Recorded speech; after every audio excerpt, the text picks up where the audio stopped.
Welcome to the ClevelandMoto Podcast. Hey guys, we got episode number 558. Light them up, boys.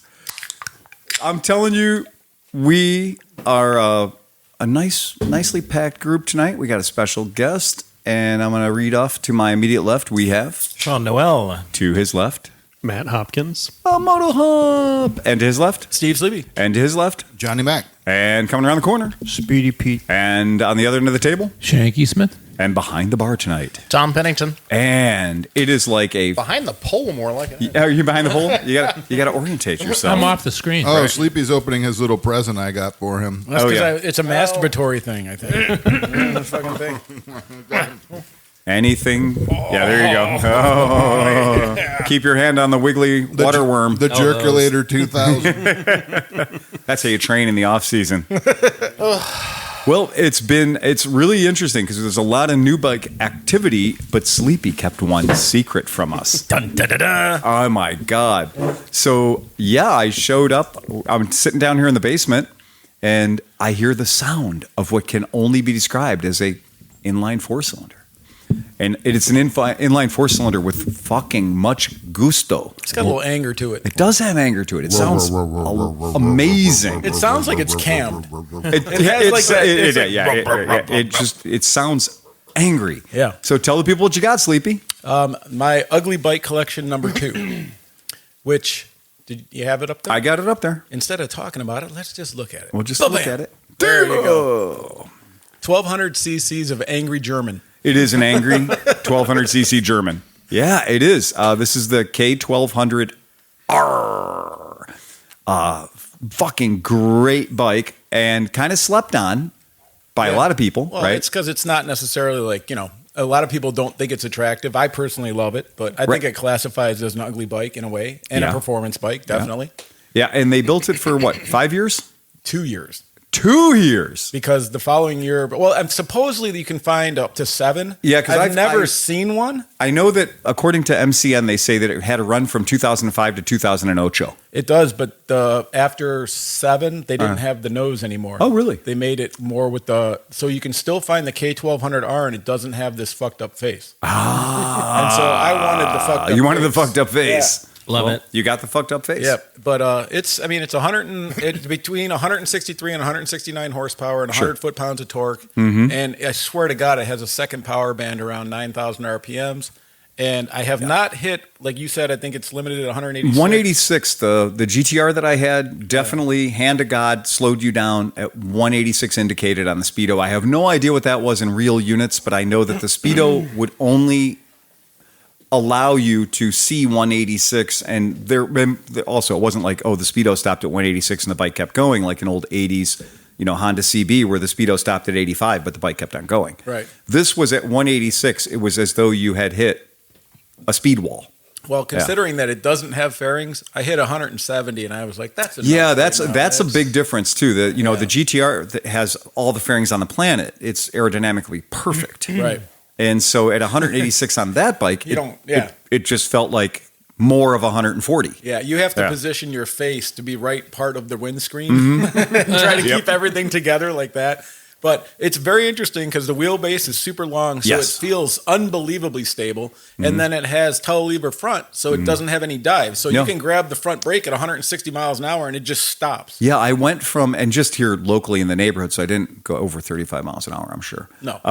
But I gave it the beans in first gear and then caught second, gave it the beans for a little bit of second, and then immediately had to get on the binders. And it did not dive at all. It takes a minute. So I was super excited because everybody was like, it can't dive. It's one of the best handling, blah, blah, all this stuff. And it also has the most efficient, according to BMW, shaft drive ever created on a motorcycle. It would have to, because that's where your sport bike guys are going to be like, yeah, it's cool and all, but it's got a shaft drive. That steals 25% of your horsepower. No, I didn't feel any shaft jack or anything or snatchiness. Or it's nothing. doing its job back there. But it, I don't know. I've been really enjoying it. And the thing about it, though, like the Tuono, I was telling you guys, when I had the Tuono, I couldn't get on it and not almost get arrested. Oh, yeah. It was almost impossible. But this thing, I rode here 90% of the time today at 70 2 miles an hour, completely comfortable, happy. 4,000 I don't even know how low it was on the highway doing 78 miles an hour, but it feels like dieseling. It feels like a GTS. Yeah. It feels like you're on a Vespa just kind of squirting along on the highway. It does not have any kind of cruise control, does it? No. If you put a set of bags on it, you would be invisible. Yeah, you're right. You're right. No, you're right. And the thing is one of the things I do like about this bike, exactly like the Triumph that I got too, is that it doesn't have any electronics. No, I mean, like it has trip. It has it go. has a trip meter. That's it. Yeah, It has go. it has go. Yeah. Yeah, it does. Definitely the GTR that I had all the electronics, but it was circa 2007. Yeah. So it was like it had all the things, but it had them in the 2007 platform where it was like it had sport mode, it had touring mode, it had rain mode, Yes. right? But I could not really feel the difference between any of them at all. Well, Yeah. and then of course, so it has you're saying it has 2006 BMW electronics. Right. So it has really fun, like individual turn signals and then a third switch to turn them off, which is the fun. Yeah. That sucked. Left is one button, Yeah. right is another button. Right. Off is a third button that you press a different direction. Right. Well, that's annoying. It is annoying. At least the Harley has the decency when you want to cancel your left turn signal, you just push it again. Yep. Or you just put the bike upright But and you it know shuts what- itself off. You know what I really fucking like though is that it has gauges. It There's does. something about fucking seeing a needle go like this. I really like that. I think that's what makes the R kind of, a gentleman sport bike. Yeah. Yeah. But it's fucking brutal in its power delivery. It's fantastic. You said you were going to do it up. Well, all right. So there is, if you want to look up the Cup series. I am. so I'm it's the curious. K1200 Cup series. Yeah. So they used to sell these things. Now it's really hard to find the fairings and stuff. Yeah. But I paint. Yeah, it's not I've been a- finding stuff, and I'm like, I'm kind of. I like the yellow and black a lot. You want to do the red, white, and blue? Well, maybe you can Yeah, find do you like have The it? Power Cup? why Yeah, don't the you Power find Cup. a Go ahead, throw it shitty up. set of plastics and Look at the paint them? Power Cup, though. Come on, dude. That is pretty fierce. Yeah. The Power Cup is pretty. You got a belly fairing, I got that. and you coming. get a bum stop fairing. Yep. You I should found- get Keurig to sponsor you and just call it the K Cup. The K Oh Cup. my God, yes. Hell yes. Yeah, we had a customer in New Orleans that had one of these, Uh-huh. and he would go down to the bars down in the CBD and get wasted and forget where he parked it. So for months at a time, it would just disappear in the CBD, and they would go, "Oh, that's where I parked it." Oh, you got founded. Yeah. Yeah. Like, And it would this just one comes with disappear. white power suspension on it and a cup.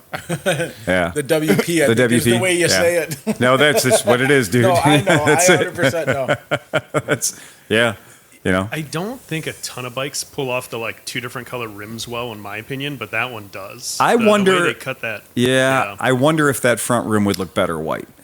I think you Yeah. might. I think it might. Also, that's a race bike, so who knows if that just isn't a Exactly. Right. Yeah. That was like, okay, well, we got slicks on the back. So that one's got a slick on the back and it's got a rain tire on the front. So that could be what that is. Yeah, I'm sure it's something like that. That particular bike's got a rain But tire on the the front. guy I got it from was I chased this bike for 4 months. This was a process. This was Yeah. a process to get this bike at the price I wanted to get it at, and deal with the guy. But the guy was awesome because that bike has a 5.5 or 5-inch rear width Yes, tire on it. it does. Mine has a 6.25 because he found the racing rim because he wanted the wider. So back he tire. paid the money for a fucking wheel? Yeah, I have That's two. a fucking I have- $1,600 wheel. with brand new tires on it. Oh my god! And I have the other one too, so I still have the 5-inch Oh with the brand my new tire on it as well. God, All right. that is a very expensive upgrade. And then he was the kind of guy. So he was the kind of guy that was like, "Yep, I changed oil every 2,500 miles." Yeah. And I also did the final drive because why not? Yeah, because it's there. And I'm Right, like, right. well, no, but how many people except Nobody. for Tom Yeah, right. does that? Yeah, Tom is the king Yeah. of. Hey, it's there. Let's do it. Yep. So I was like, okay, you're my guy. Yeah, Like, you're I think the guy. he's totally your guy. 16,000 miles. He put most of them on a bunch of years ago. Said he did 500 miles a year for the Yeah. last 4 or 5 years, and he was moving it on. Well, I will say that the second I got on it, I knew it wasn't the GT that I'm familiar with because I instantly got thigh cramps. I got hip. I thought he was comfortable. I got hip cramps instantly. The second I got on the bike and I put my feet up, because my Cafe Racer, my Guzzi Cafe Racer has the high pegs on it. Yeah. So I'm visited by hip cramps the first time I get on that if I haven't ridden it for a while.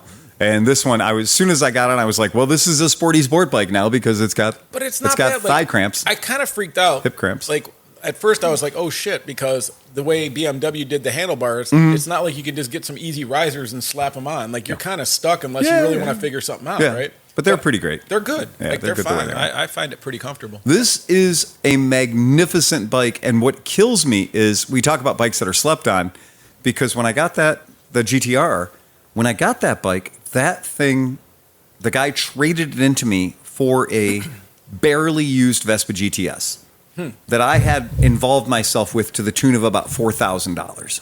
And it had the expanding bags on it and all the good BMW Farkle stuff on it. It had about 20,000 miles on it. And you got a much better deal on this one.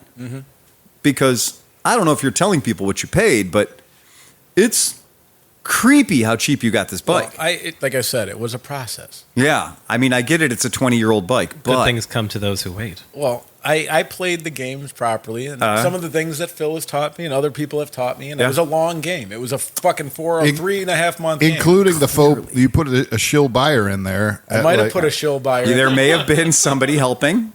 There Right. may have been a guy who was a total asshole. That guy's an asshole, but I'm the nice guy. What a Wouldn't you want tactic. to sell it to the nice guy? What a great He said, what? tactic. Oh, my God. Oh, what what an a ass.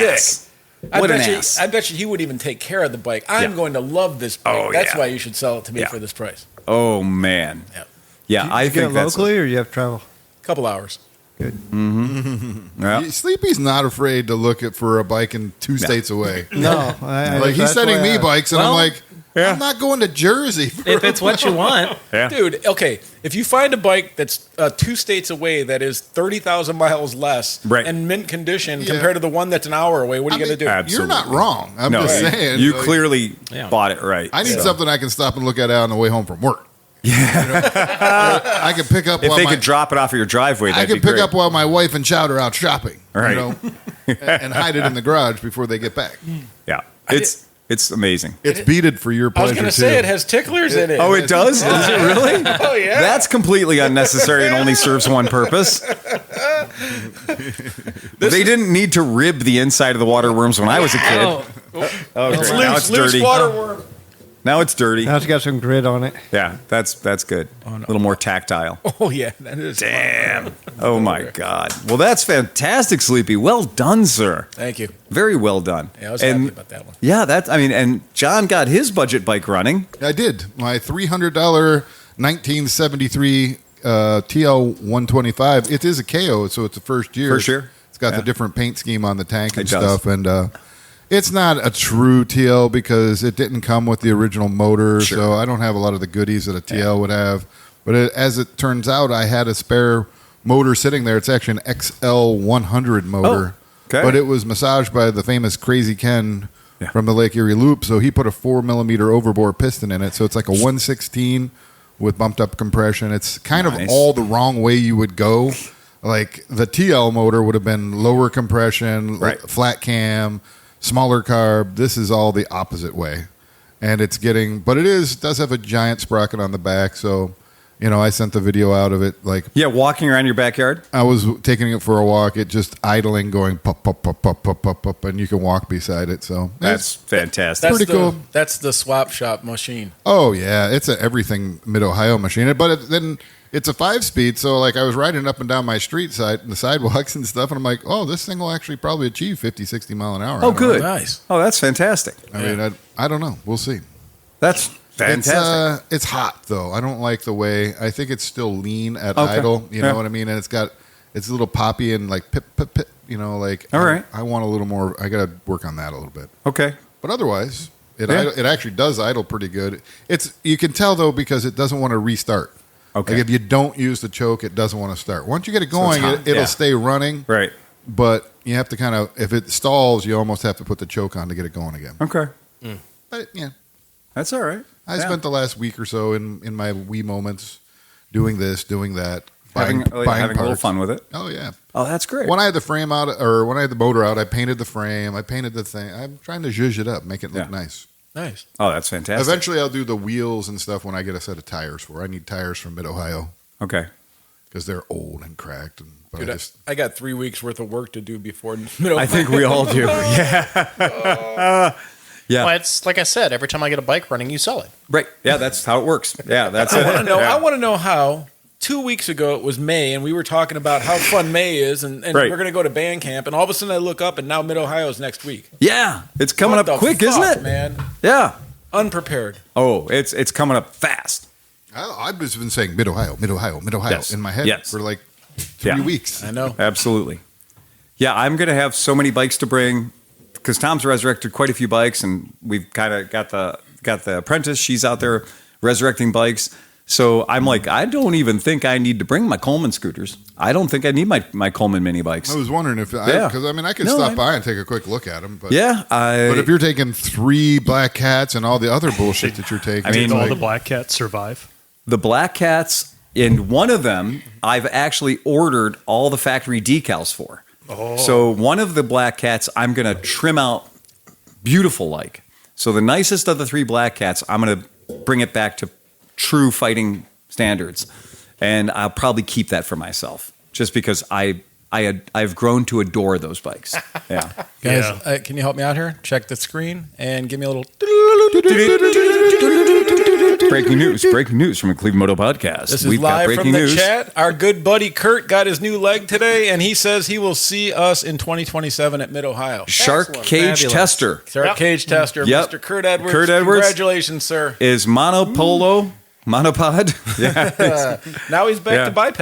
Yeah, now he's biped. yeah. That's he's- exactly right. so he's only down to 2 legs now. Ain't that the truth?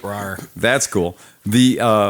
Yeah, it's been fun. So today, because we are getting a lot of smoke in Cleveland from the wildfires in Minnesota and in Canada. It's our fifth kidding. season of the year. I don't It think, is our 5th season. I don't think people understand. Like when Phil's saying smoke, it's not like, oh, I can smell a little smoke. It's like I can't see my driveway. No, it was really. It was Silent Hill. It really was. I thought we were just living in a campfire. Yeah. It smelled like a Chuck E. Cheese pizza oven to me. Like it had a little funk to it. Have you seen the video of the Canadian train? Oh, yeah. With the yeah. guys, they're in the train and they're surrounded by the fire. Oh, yeah. Oh my fucking god! They're looking out the Crazy. train windows and there's just a hellscape around them. The guy's like, I don't think this is good, No, guys. no, we're in a big metal box, but just the same. Yeah. Yeah. I'm like, do you power onward or back the fuck up? yeah, I don't know. Yeah. and like- the air quality index was 278 today. Oh, what is Well, it meant to be? Now in Toledo, it was 575. 575. Yeah, I just, It's off the chart. It is. I just came up here, I Yeah. just came up here. I just left the news. Yeah. And they said Toledo's getting hit so bad that they're like, do not go outside. Oh, really? Oh, yeah. Wow. It definitely seemed worse out at work. And I Yeah. thought at one point I was getting little bits of ash, Okay. like Yeah. Pompeii. Would Yeah, not- I would definitely not- saw some ash. Thank God nobody's out cutting their lawn today. Hey, right, Petey? Oh, well. Yeah, we had a lot of people wave off coming to pick their bikes up at the Show shop today must go because on. too much smoke.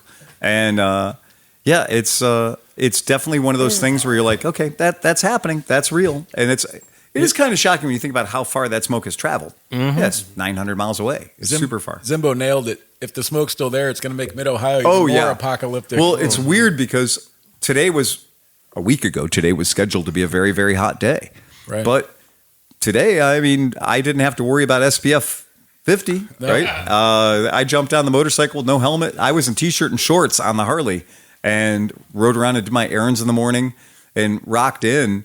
And it's surreal looking. It is weird. I was hoping for a full moon because you ever ride at night with this shit, it would have been fucking amazing. yeah, but it's yeah. a waxing little moon. Oh, today. Well, there was a blood sun this morning. Oh, I mean, yeah. Oh, yeah. I had pictures of that. 'cause I was out there, dark 40, and when the sun came up, it was just red, and like you could barely see it. Oh yeah. It was very Tatooine when I left. It was too. very Tatooine when I left. Absolutely. Yeah. Yeah. You got It Byron looked wild. Lewis said over here in the Adirondacks, the sky was literally yellow. Oh, on wow. Tuesday and Wednesday Damn. from the smoke. Yeah, it's been special. Sweargen says his daughter was in the UP and had to leave because of the smoke. Okay. Yeah, it's a thing. It's definitely a thing that's happening. It is real. And it is. I understand for people. One of my customers said, "I can't come out. I've got asthma. There's no way I'm leaving the house today." Oh, it's been messing with me today. As soon Yeah, as I you were got having home, some the first trouble. thing I Yeah. did was went and grabbed both of our air purifiers, took them outside. I had my N95. I'm like, Yeah. I had an N95 that I'm like, I'm throwing this on. I Sure. rode home with that. I'm like, I'm just going to look like a nerd. What the hell? That's fine. But then I'm like, well, I still got this on. I'm going to blow out these 2 air purifiers, add the activated charcoal foams to them, really? and I'm blaring them in the house right now. Just like, I want a safe haven in here. Like, I've decided to do my part, and today, everything I rode today, everything I worked on, everything I drove today was a 2-stroke. So, and that German 2-stroke that I was fired up today, it definitely kicked the air quality index up 50 or 100 points. It was so angry, and it was just angry 2-stroke angry German dinosaurs were leaving the exhaust. Was it a first start after several years of first sitting? start after sitting for about 4 years? Oh yeah, and first start Did after it sitting spray about 4 oil years. all over the driveway? I pulled the plug out. It's the spicy motor, and it's a spicy motor, and I pulled all the bad gas out of it, put in fresh gas. It chugged it came to life pretty readily, but it's running crazy rich. I ran the thing for about 20 minutes trying to get it to uncork itself. What are we talking about? It's a PX. It's a German market P200E with a Melosi kit on it. Oh, okay. And it's got just like the little SIP box on it. It's a very mellow build. It's nothing fancy. But what it definitely doesn't have is a vape adjustable timing ignition. And I pulled the plug out after just struggle fucking it for like the better part of 25 minutes. Like, it'll come around, and never came around. So I pulled the plug out, and the plug looked like the Exxon Valdez. The plug was the wettest, blackest, sootiest looking plug you'd ever seen. I was like, yeah, that could be part of the problem. I mean, yeah. I don't know how many 2-strokes I've had to like pull the plug out, clean it. Brr. Oh, yeah. No more. Pull it out, clean it. Clean it again. 10 times, and finally it'll go. Yeah. We're going to change a couple things, and we're going to come at it again. But I was trying to do anything except tear the carb down, right? I was like 4 years, but when I parked it, I stored it right. Like, I did all the right things to park it and leave it. So it did come up, and it did have a beautiful idle. You will Italian tune the shit out of something before you pull the carb off. Oh, yeah. Absolutely. I'll catch him out there with a can of ether, shooting it, raw dogging it right into the freaking carburetor. Yes. And I just walk out and hand Sarah the fire extinguisher. Go, here, when he catches himself on fire, put him out. I am a huge believer in the Italian tune-up, and I'm, what do they say? Sex tiger. 60% of the time, it works all the time. Yeah, it's our sex panther. Yeah. It has a success rate. Otherwise, I wouldn't do it. Right. Yeah. The 160 that P125's got like a 166 kit on it. There's 177 kit on it, and that thing just it's jumped. A monster. It jumped into life, and it was like, I want to go do wheelies. And I'm like, I want to get you to 50 miles an hour faster than anything in the world has ever gotten you to 50 miles an hour, and then that's it. Somebody once said, somebody was arguing against the Italian tune-up. Right. And somebody said, well, here's the other good part of the Italian tune-up. If it doesn't work, or even if it does, right, you're also going to find out if anything is going to break in the next 20 or 30 miles. Yeah. So would you rather have it break when you're 45 miles from home, or doing it when you're going down the street full wop? When you are literally visiting your neighborhood, right, making them hate you, you're never more than a short walk away. Right. And so now you're giving it, because most of the time you're not going to ride like that all the time. Oh, hell no. So when you're squeezing the titty like that, you're going to find out if something's falling off. Oh, it's funny. Yeah, Sarah was funny because I don't think she's ever seen a tuned 2-stroke, approaching 11,000 or 12,000 RPM. And she was just, her eyes just got bigger, and she took a step back. And she was like, is it supposed to go? I said, yeah, that's what it's supposed to do. Well, I think that P125's problem is we put the new clutch in it. Yeah. With the short tooth, which is why it only does 50. Yeah, that's what I was going to say. It's a 20-tooth clutch. It gets out of the hole like a house on fire, but it gets to like the analog speedometer is useless. But I'm telling you that it's about 50. And then it's like, okay, anything over 50 is going to be ready to catch the piston. Yeah. There's when you're looking online and you start looking at weird shit, it puts you into that, like, for a week or two, you just keep seeing all the same shit. So I found some fucking beefed up scooter, and so now all I'm getting fed is all these Indonesian kids with 50cc scooters that go 92,000 miles an hour. Yeah. But the best one so far was this guy built this thing. It was like 100cc. It looked like one of the Black Cats, but it's like a current scooter over there, 2-stroke. And so the guy's talking in a different language, and he's showing the parts. So he's got like a dry clutch on this thing, all this weird shit. Not a dry clutch, but some whatever. but he's doing all this shit. And the guy's sitting there, and all of a sudden the dude starts cranking the throttle like he's going to rev it up. But he hits it, and it hits the belt, and the little bike goes, woo! But he's a bigger dude, so he's holding on to the throttle, so he just kind of goes like this, and does a wheelie, and he kind of throws it over his back, like, you know what I'm saying? Like he just does a cowboy rodeo thing with it. Because it's so powerful. Cracks it's like, the whip. Bing, bing, bing. Yeah. Versus me that just gets the dudes in Thailand racing Yanmar hit or miss diesels. Yeah, hit or miss diesels or wooden scooters. Yeah, right. Have you seen the 1,000 cc lay down drag motors that they're building for all those things and just shit? crazy. Insane. The whole world is crazy. Hey, Marshall wants to know what he should bring. Oh, well, he should bring a trailer because he's picking up the Stornello, right? So he should bring a trailer because I'm taking the Stornello down there for him. Oh, thank you, Marshall, for buying the Stornello, because if you didn't, and I did, I wouldn't be able to buy the bikes. Oh, that's right. Yeah, that's correct. Oh, that's so true. Yeah, that's absolutely true. I think he meant more like boiled peanuts or. Oh, I don't Stuff know. from Buc-ee's. I mean, yeah, right. Yeah, I don't know. We'll figure out whatever we're missing on Thursday night. I'm sure. Y'all ever had any of them boiled penis? Yeah, bowl penis. Bowl penis. Bowl penis. I love both penises. Hey, bowl penis is really good. Typically, the universal request is ice. Yeah, that's always the thing. And, I did discover that if you are there, so if you're on site by the nice bathrooms, they have an ice distribution system there. They will sell you ice so you don't have to ride downtown. Yes. And so I don't know what the hours of the ice are, but it is just the point being that before you go committing yourself to a trip into Lexington, you may want to go to the nice shitters. You may want to go to the nice bathrooms and see if they're distributing ice there. Because I have bought bags there, and it wasn't like they were killing me on the price. And the fact that I didn't have to drive into Lexington is saved me money there, because then I'll buy a bunch of shit at the gas station I don't need. The in the pits, the concession stand will do it too. Oh, really? Yeah. Okay, good to know. I used to go down there and get it. Good to know. Yeah, that's cool. So there are places. And here's another trick too. If you have an old cooler or a good cooler, a really good cooler, this is what I've been doing, because we have I inherited a bigger cooler and a smaller one. I've been filling the bigger one with bags of ice and then leaving it closed.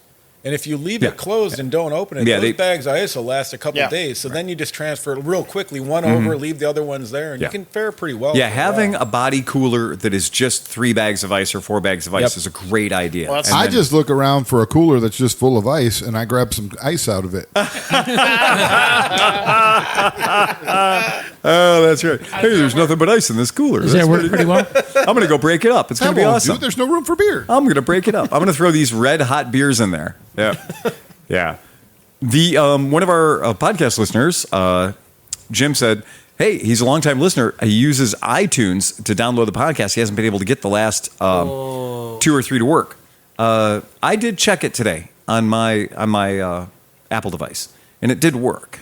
Now, we were late because I got stuck. There was a delay, so you may have encountered the delay. But I did use iTunes today to make sure it worked when I read your email. So it should be functional. We did load 2 greatest hits episodes, so there are 2 vault ready episodes that are up and running. One was recorded in John's garage, which is pretty cool. I started listening to it. I'm like, oh, I want to listen to this whole thing. I just haven't had a chance. Yep. It's fun. It's a fun one because it is a fucking 13-year time capsule to this very weekend.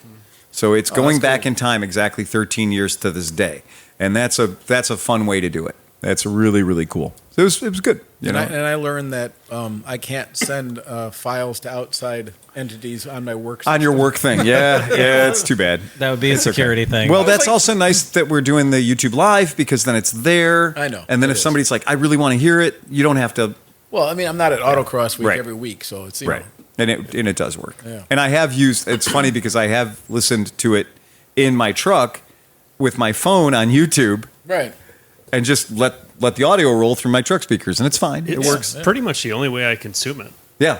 So you're just audio listening through YouTube out in the garage. Yep. That's fine. That's good. People are getting it, man. We like it.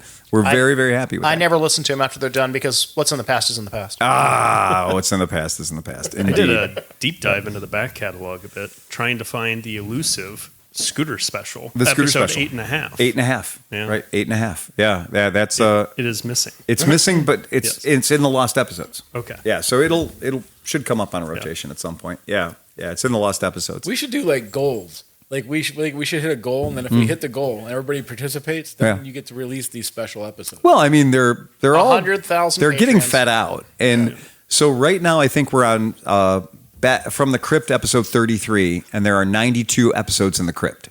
Okay. So there's 92 episodes in the Crypt, and we're in Crypt episode number 33 right now. We're parsing them out, using them for when we can't drop a live podcast. Right. I think they've been doing their job great because it keeps us steady. Right. Having the one episode drop per week, or close to it. So that's good. We like keeping it steady if we can. And they're 13 years old for a podcast. That's like a new podcast. Yeah. That's a whole new experience for you. There's very few people are going to be like, oh, I remember this one. Oh, really? Oh, we don't. Yeah. I don't remember last week's, but I guess we didn't have one last week. Yeah. Oh, hey. So they're so it's pretty fun. The BMW, since we were talking about BMWs, and Sleepy's got his brand new BMW, they are doing a trophy bike. And they're doing it, and this is where I always get a kick out of it. They're doing a trophy bike for their own event, which is the BMW GS Trophy. So that's fun, and that's cool, but I really thought the bike was going to be a BMW GS. And it's not, sort of. Because in my mind, if you say BMW GS to me, I immediately think 1300cc BMW, R1300 GS. I'm not thinking of the R9T GS, which is called the R12 GS. But it's the hex head motor. It's all the things, which is funny considering I own an R9T Urban GS. Right. But I still just refer to it as R9T with a cosmetics package to make it be like a scrambler. Well, that's the thing. BMW takes every motor they have and then sticks it in all the different variations. Yes, they do. You can always find a sport bike. I didn't know that until I was looking at all these bikes. Yeah. And then I was like, oh, there's one. And then I'd look and I'm like, nope, that's got jugs sticking out the side. I'm like, right. Okay, when did they make a sport bike version of that? Well, because they have the motor, right? You either get the K model or you get the R model. Right. Yeah. Right. But the thing is, Okay. Yeah. And so in my very humble opinion, when I think like, oh, it's the GS Trophy, it's going to be a bunch of what I would consider to be GSs, right? It would be like the 1300 platform GSs. And I completely spaced it that when I saw the picture of the bike that they're setting up as the trophy, I was like, oh, well, wait, that's the street scrambler thing. Mm-hmm. Oh, okay. And they're building it just to do that event in, I believe, Romania, right? Isn't that where they move it around every year? Yeah, I think it's Romania. That sounds right. It's very, very interesting. But what I think is interesting about it is this is the bike they're using as the base platform, which is, a very price-friendly $17,000 for a BMW motorcycle. Yeah. Now, of course, the GS Trophy Edition is not going to cost you $17,000, but they did build it so that the consumer can replicate it. So the consumer can go on the configurator and choose all the things to end up doing, that bike. And because BMW does have their website set up that way, you can build out your trophy package bike using the configurator that will give you all the different things that you need. And they have the Enduro Package Pro, and you can just go through there and add until you get this bike up to that $24,000 or $26,000 that they're asking for the trophy for the GS. So for the event. So yeah. I'm looking at this thing, right? Yes. And you see it there. Yes, I do see it. It's there. an off-road bike. It is very much an off-road bike. It looks almost like a Vittori, and it's 20 like. Oh, it's a lot of money by the time you get it. Here's the thing: if you're off-road, how much fucking power do you need? Oh, well, that's clearly what we know at this point is there is no limit. All the power. Come on, man. No, but I'm serious. Unless you're that. What is the gravel pit one that they do over in Sweden? Erzberg. Yeah. I mean, those guys are riding. Everything is ridiculous. Yes, they are. Yeah, but those are all 450s. They're not riding that. No, they're riding like 1200s and stuff, I thought. Very few. Very few. So I don't know. I don't know. Look, I need knobbies on my B King. Yes. Yeah, right? Yeah. That might be number 4. But it is pretty funny. You do get this motorcycle up to that $25,000 magic price tag. You get it up there pretty quickly. It works pretty good. But what it's funny though is because obviously this is the bike that, if you want to throw the picture up, this is the one that they're campaigning. This is what they're going to have for it looks like their the GS trophy. The traditional R80 GS. Mm-hmm. Yeah. Yeah. If it had a little bit more blue, it had the Dakar on it. So people not familiar with this competition, they assemble teams from half a dozen, maybe 8 different countries.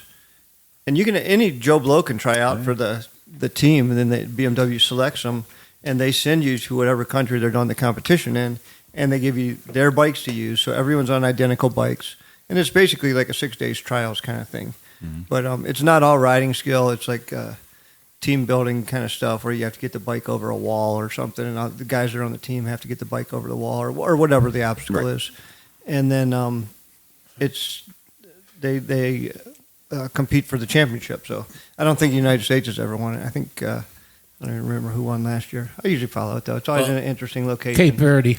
They always promote it real well, and it's a big campaign for them. I think if Americans needed to push motorcycles all over walls more, they may have a chance. Mm-hmm. That might be something that you have to do in third wheel. Sure. Oh yeah, absolutely. I mean, the idea behind the trophy team, it's all about BMW establishes the skill test. BMW establishes the stuff you're going to do, and it's not just, the women's GS team. When we looked at that, what did they say when this one came up? There's a lot of people that are doing a women's only team that they're set up, and we know most of them through our affiliation with Liza's podcast with the Misfits, and so that's great. And this is going to be the thing. You're talking about going out and beating the shit out of these bikes and really, really doing really adventure-y stuff, really doing off-roady shit. So I'm very, very pleased with that. Very impressed with that. I think that's cool. But I did get confused. I thought for sure, I was like, hey, man, aren't they supposed to be using those 1300 bikes? No, they're not. They're using the 1200. So that's cool. That's pretty freaking awesome. And it is a little bit of a price savings compared to doing the 1300cc, which doesn't hurt. And so that's fun stuff. But that bike is actually a little bit of a throwback. It's kind of an analog version of what it's not the flagship model is all electronic. Sure. And more of an adventure tourer. That bike is more leaning towards the hot rod dirt bike side of Absolutely. things. And analog. Yep. Yeah, like I own 2 R9s right now, and one of them has all of the gauges, and one of them has 1 gauge. 1 gauge and a little tiny LCD screen. That's it. That's all you get. And that's definitely, BMW can do it either way. They're very happy to give you all the buttons or as damn few of the buttons as you can handle. So yeah, that's kind of cool, kind of interesting. Thought that was super neat. I know John's going to be very, very happy about this news. The Harley Davidson stock has been downgraded to junk status. I saw that. And it is funny when somebody says like, wait a second, Harley Davidson is a junk stock? And you're like, well, there is a rating system. I'd rather invest in Royal Enfield.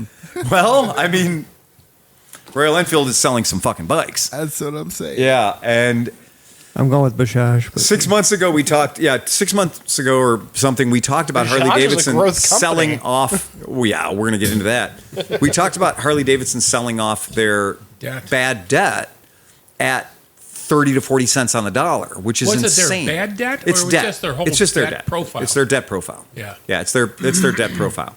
And basically what that just means is that's just everybody who has a Harley loan, right? That Right. 70% of them is going to pay back anyhow. Bingo. Yeah. That's exactly right. Oops. And saying at what interest rate? I think we saw it was between 30 and 40%. Yeah. It was insane. Like fuck. Right. It was just insane. They'd lost so much money, and when you think about the average Harley buyer, we did the thing. We did the sheet at the shop. We looked at a brand new Street Glide, $32,000, and we looked at what your down payment would be and how much money it would cost you to turn that bike in. to keep it at the end of the don't call it a lease, right? Can't call it a lease. And then if there's a scratch on the bike, now you're calling it a lease. If the tires aren't 80% fresh, now you're calling it a lease. They're going to hammer you so hard on turning that bike in on the quote, what I just heard them advertise, or just walk away. I love that. I love that statement. You're going to make payments on this thing for 4 years, and you're just going to walk away. Yeah, sure you are. Sure. There's zero fucking chance you're going to walk away. It's going to cost you thousands of dollars, and you've lost all your equity. But you're thinking you're thinking like us. You're I know. Thinking of like anybody that's over 40. Right. You talk to my daughters, the Right. young ones and stuff, Yeah. and they only think in month payments. Yeah, They you're like, don't- it's $1,500 down and only $400 a month. Well, that's where cell phones have trained everybody. You have to have a cell phone, therefore every month you have to have a cell phone, and then every 3 years you buy a new cell phone, which is you never pay it off. You never own this device. Yeah. You're just having it. But the dentists and attorneys Right. that buy them, they say, fuck. I don't think the dentists and attorneys are using these financing packages. I think the dentists and attorneys are educated enough to know that they're going to stay the fuck away from this, and they're going to go, yeah, look at me. I either wrote a check for it or I talked to my credit union and I got a 3 month or 3 that's year or true. 4 Yeah. year, Yeah. and then I'm done with it. But because that's not necessarily who's buying the Harley's debt is precious. Harley's debt is worth so many billions of fucking dollars because the vast majority of their buyers are buying they're punching way over their weight. The other day, I was down in this area. Actually, the day that I came down to see Renee to get the title work done. To sneak your title sneakily, through. Yeah, because I wanted to surprise you guys. But I stopped at Rock and Roll Harley Davidson. Oh, you did? And because they had an event. They had I saw them in the parking lot. This thing going on, right? So I was walking around and I went in the shop and got approached by a bunch of guys. Oh, you ride? I'm like, yeah. I'm like, whatever. Not really looking, just looking. Okay, cool. So then they went and these construction guys came in and they were looking at used bikes and they were looking at like Sportsters and shit they had on the side. Sure, yeah. Within 2 minutes, the salesman, I literally heard the salesman go, yeah, you could have that Sportster, but for the same money, you could have this bagger. By the way, selling them on your thing that you're just talking about. You didn't even express. He already was shooting himself in the foot on the sale you wanted to make. And he was already upselling you to a bike you were showing no interest in. Not me, this construction guy. I understand. Yeah, 100%. Right. So they were like, they are so jacked up in the head. It's ridiculous. This guy probably had cash, probably whatever, to get a smaller bike. Oh, look, the fish just jumped in my boat. Let me throw that fish out. Yep. I need to go get a bigger one. fish. But you can see that this kid, he was like 20-something. Yeah. Whatever, construction worker guy. Right with his Sportster buddy. buyer. And Or his Nightster buddy buyer. was like, they basically, when you have those two guys, you have a sucker. Yeah. Because all that salesman has to do is get his buddy jacked up about it. Now his buddy is on team with the sales guy. And he's like, dude, how could you not do that? It's $400 a month. Look at that fucking thing. Right. Ignore the fucking $28,000 or whatever fucking balloon payment. Don't think about that. That's fucking 3 years away. You don't have to worry about that. Right. It was really interesting to see that. Like You'll crash it by then. Oh, man. So, but maybe there was something to this. Because a lot of my people that, buy shares and stuff, they always talk about, you got to, it's okay. It's okay when the market does a belly flop because you got to buy the dip, baby. Crypto just did a belly flop. You got to buy the dip. You got to buy the dip. Always buy the dip, man. Always. That's good news. Buy the dip. Okay.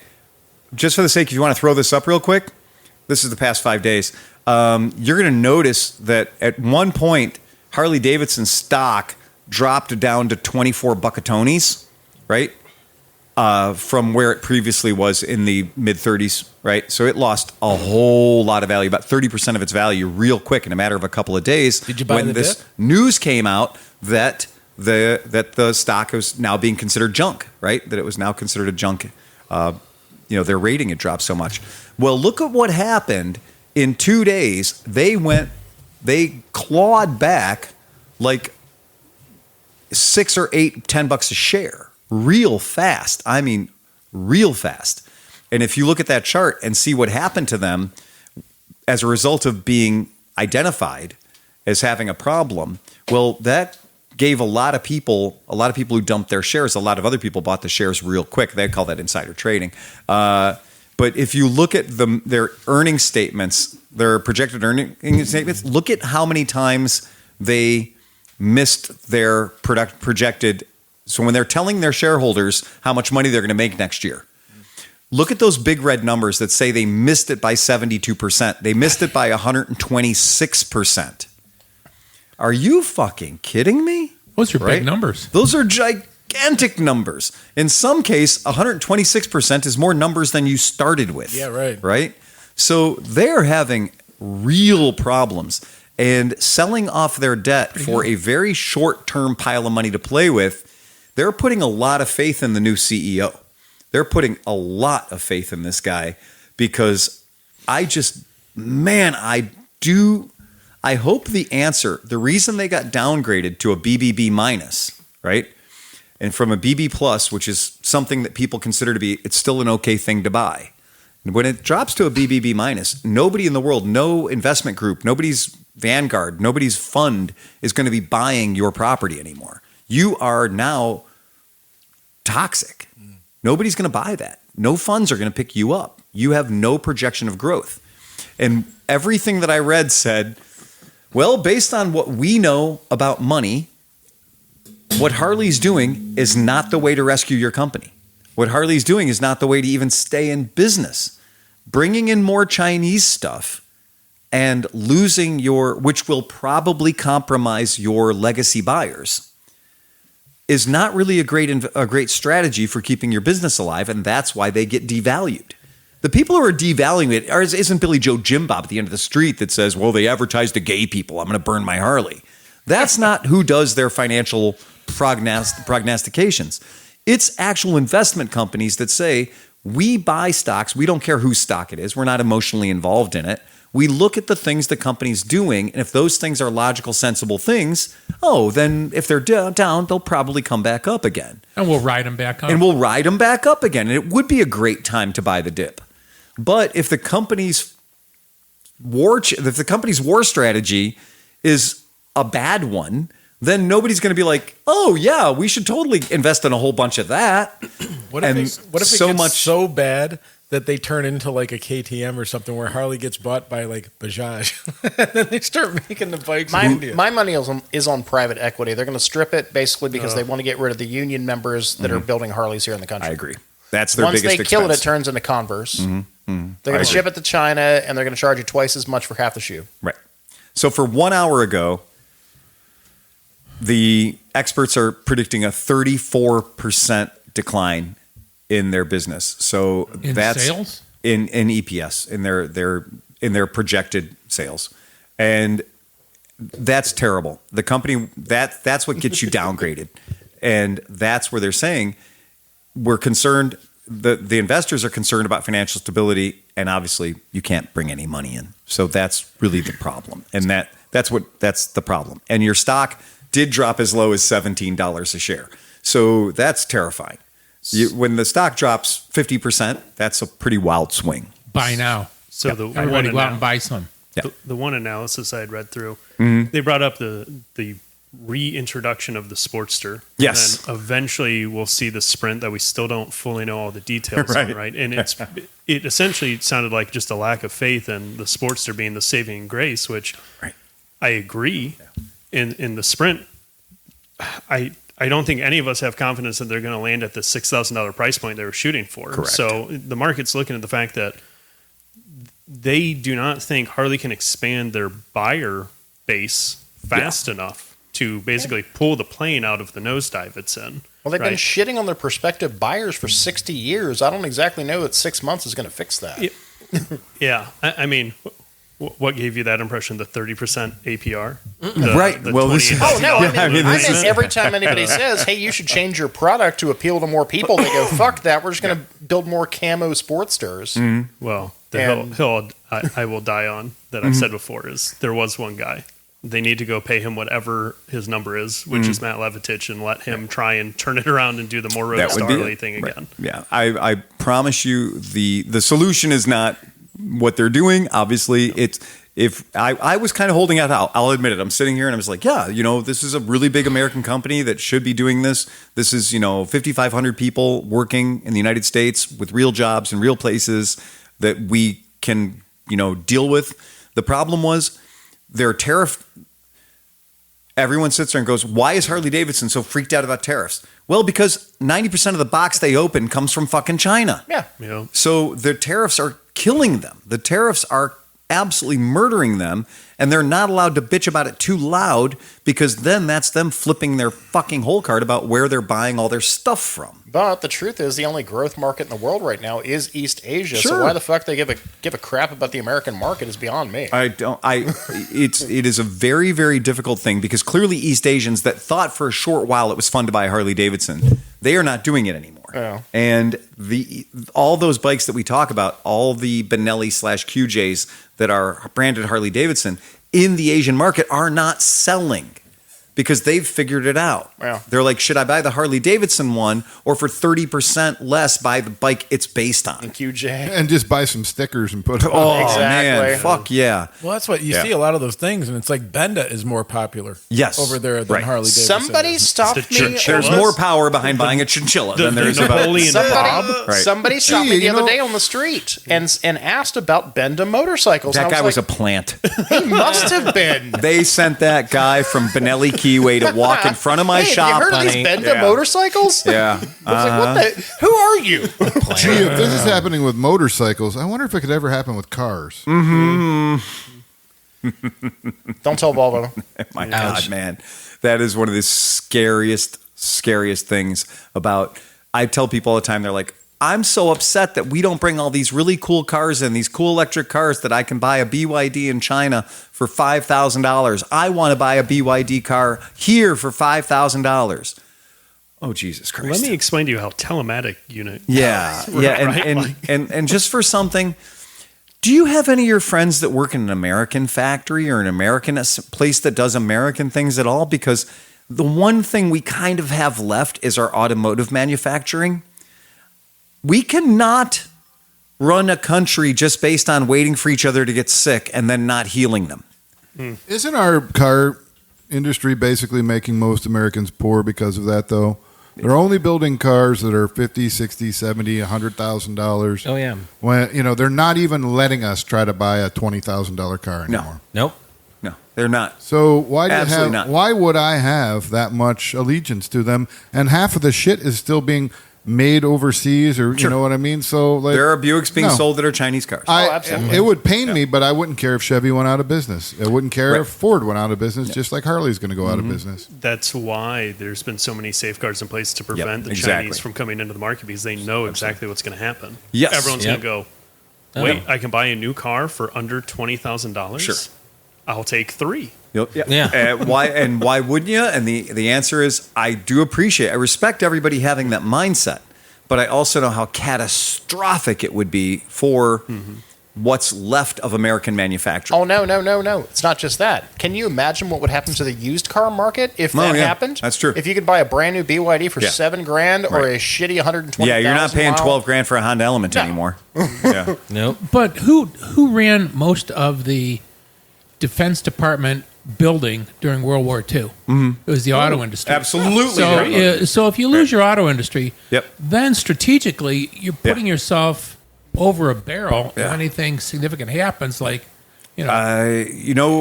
airplanes, jets. They're already talking about shipbuilding. We only build we build 30 nothing. ships a year when Chinese build 300 a month. Yeah. Right. And You're talking as if it's not already dead. well, I mean, There's enough supply chain left, but we're not doing ourselves any favors creating this issue at our northern border whenever 50% of our U.S. manufacturers exist on both sides of that northern border as well as the southern border. Yes, the USMCA. I hear that bitched about twice a day. yeah. And I mean, they say, and we're looking at this right now, they're saying that 7 to 13 million jobs in the United States are based on automotive production. say that again. 7 to 13 million jobs. This is just, fast, right? 7 to 13 million jobs are based on automobile production in the United States. So that's a lot of unemployed people if It all goes away. If the lever gets pulled and BYD shows up and is just like, here's our BYD F-150, and it costs $9,500 or $12,000, and we're going to finance you at 1% because we're a Chinese company, and that's what we're here to do.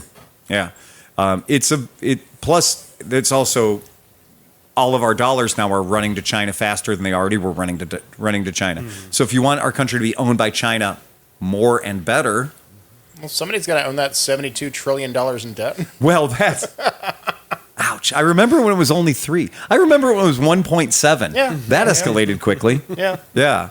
I remember when it hit $1 trillion and I was like, that's a lot of fucking debt. 1,000 billion is a lot of debt. You know when I figured out it was a lot? Yeah. When they took down all the signs because the signs couldn't keep up. Yeah, the signs that would just run the ran out of debt. numbers. Oh man! Oh, that was tough. They kept adding integer Digits, spots yeah. on the side, so the sign was sticking out. Well, the problem John is Stossel was talking about the fleecing of America at least 20 years ago. Yeah. And not a Absolutely. fucking thing has changed. In fact, No. It's got only worse. It's gotten fleecier. Because Yeah. people are just making, like, anybody who gets a chance to make money off Right. of fucking offshoring our business is just doing it. Oh, the like- government, big business, everybody. Like private equity who might buy Harley. And I was gonna outsource it say, to India yeah. or Thailand. Right. Every time I've ever seen private equity buy anything I cared about, I've always prepared myself for the other shoe to drop. I'm like, yep, and done. That's the only. I like Japanese car makers even more because they're making cars in this country that are affordable and people want to buy them. well, you know why they're making cars here, right? We're the only country in the world that has the exact standards that we have, and it's cheaper for them to build it here than it is to build it overseas and then ship it in. Well, Yeah. If we change that's another protectionism thing is by us maintaining a different NHTSA standard and us maintaining a different DOT and everything else If we had keeps us isolationist. if we had So you just say reciprocity- well, you can't bring that car into America because it doesn't meet our rules. But it also prevents American automobile manufacturers from building cars here and shipping to places like Europe. Well, and now especially because I just read an article today where Europe is now instating laws where they're going to go after people that do planned obsolescence. It's yes. against the law, Which is fantastic. It is. Oh my but God! unfortunately- They care about their Well, people. that's- But unfortunately, most of the American products definitely won't be able to be that's the sent quote over I there at heard this is point. that in Europe they protect the consumer, in America they protect the Shareholder. company. Manufacturer. That makes Always sense. the shareholder. Yeah. Yeah. So last year, Harley Davidson lost $3.58 billion. That's a B. That's a lot of money. They've also That's not so bad. shipped. Yeah. Ouch, ouch. I wipe my ass on Yeah. $3.8 billion. Yeah. That's not good. That's pretty bad. It's pretty evil, and that's just it's so tough to even consider that. And you're like, okay, how many employees do they have? All right. Well, and how much grant money did they get through LiveWire? That's the other thing is when you've got that cash infusion of all that grant money, all the LiveWire money, and you still came up short, you're like, oh man, fuck. We can't give these things away. Yeah. Speaking of Let's pay live wires, people. did you guys see the video that Bikes and Beards dude did? No. He got one for $3,500. Oh, I It's saw that. Yeah. And then the best one though is there's a reactionary video of a live wire owner who paid full price watching that video, and then he's just sitting there going, the LiveWire came out at 32 and dropped 10 grand in one day because Zero launched their bike for 10 Right. grand less than theirs. So now think about that. So this Yeah. dude bought it and Yeah. it works. Everything's perfect Oh, yeah, on it. yeah. $3,500. Yeah, he lost 90% of his money. Yeah. It's painful. For just people who care about market share or whatever that means, Harley Davidson at one point, way back pre-COVID, 2019, Harley Davidson Motorcycle Company had 49.1% of the American motorcycle market. Jeez. That's a lot. regardless of type. That's huge. It's like- just Like not just it cruisers, says like Harley the whole Davidson's share of thing. United States motorcycle registration. So people don't register Okay, dirt all bikes. right, yeah. Right, All right. right. Yeah. Fell from 49% in 2019 wow. to 34% in 2025. So That is a basically, massitive drop. yeah, they had half the market and then cut to 1/3 of the market, Yeah. basically. That's crazy. Even I mean, numbers. that's a That was not according to their long-term plan. I'll tell no, you and that. it wasn't it wasn't the information. And I can tell you, as a shareholder, it was not the information that came out in last year's shareholder meeting or this year's shareholder meeting. They didn't say, BT Dubs, we went from half of the fucking market to 1/3 of the market. Pat ourselves on the back, But well they done. but they did say, Yeah. "Oops." Yeah. we have had a giant windfall. I wanted to save my thing for my shareholder meeting because Harley was talking about they had this giant windfall based on the very shrewd sale of their debt. And this giant cash infusion the company's got, it's going to let them do all these fun new things. And I'm like, yeah. They burned through that. You talk about killing the goose that lays the golden eggs, baby. Yeah, all that free money. But I don't think they had many, ways to turn at that point. They had to get rid of it. Well, don't forget they sold off part of their headquarters. That's as well. it. And they said they're gonna reduce their costs $150 million, and that's where I'm a little concerned. Yeah, if you reduce cost, you're going to reduce quality. There's no other way to do it. That's exactly right. Yeah, I completely agree. You'll know it's really bad when they start reporting the average age of their rider again to distract from the financials. Yes. Yes. They did say that they had $15 million in just restructuring expenses and fees. Woof. Golden parachutes. And that's the first quarter. Yeah. That's the first quarter of this year. The first quarter of this year. The first quarter of 2026. But don't worry. Front end loaded there. $15 million in restructuring expenses and fees. Don't worry, though. You're not going to have jobs because AI is going to come along. It's going to come and build the bikes for us. We're not going to have to. You're not going to have to work. Yep. We're going to just give you income. You're just eventually people aren't going to ever have to work because there's going to be robots and AI is going to take care of everything. And of course, the people who do all this are going to be so gracious and they're just going to pay average people who don't do anything to just live. Yeah. Mm-hmm. That's what Musk said. And I believe every word he says. Mm-hmm. And when was the Cybertruck supposed to come out? It was on time and under budget. And beautiful. That's great. I paid a $100 deposit so I could buy that $30,000 truck. Still hugely, and then they're like, "Yeah, come and pick up your $64,000 truck." You mean your $120,000? And then they were like, "Whoa, but if you want to come right now, we only have the foundation editions, which are going to sell you for $92,000." Oh, okay. And they're still hugely popular. Yeah. Well, I mean, saw one today. I did see one today too, but I saw one today with a temp tag on it. And so I saw the temp tag on it, and then I saw the trailer hitch on it. It was black wrapped. Mm-hmm. So it was a black wrapped Cybertruck with a trailer hitch and a temp tag on it. And I was like, I would love to know what this guy, because the temp tag was less than 30 days old. I was like, I want to know what this guy paid for, like, is he the second owner? Is he the third owner? Yeah, his like, bottom dropped where out is of the he market at? yet? Yeah. What did he pay for it? Oh, there's a dude on, of course, YouTube. I'm always watching it.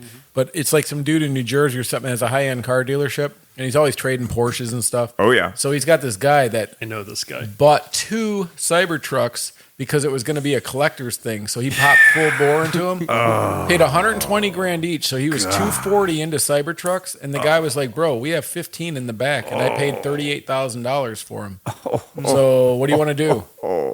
That fucking guy lost hundreds of thousands of dollars. That is so painful. Oh, that's terrible. That's fucking terrible. And here's the other aspect of the Cybertrucks. I think it's hilarious. A lot of companies bought them. Yeah. To be like, "Oh, look at us, we have a Cybertruck." Oh yeah, we're cool. We got a Cybertruck. And then all the bullshit happened, and now they're like parked behind the building. Oh like, yeah. No, the last thing, when I made my deposit on the Cybertruck, we were selling electric motorcycles. I thought, what a great thing to be able to deliver my electric motorcycle to the customer in the back of an electric truck. Yeah. Practice what you preach. This will be fun.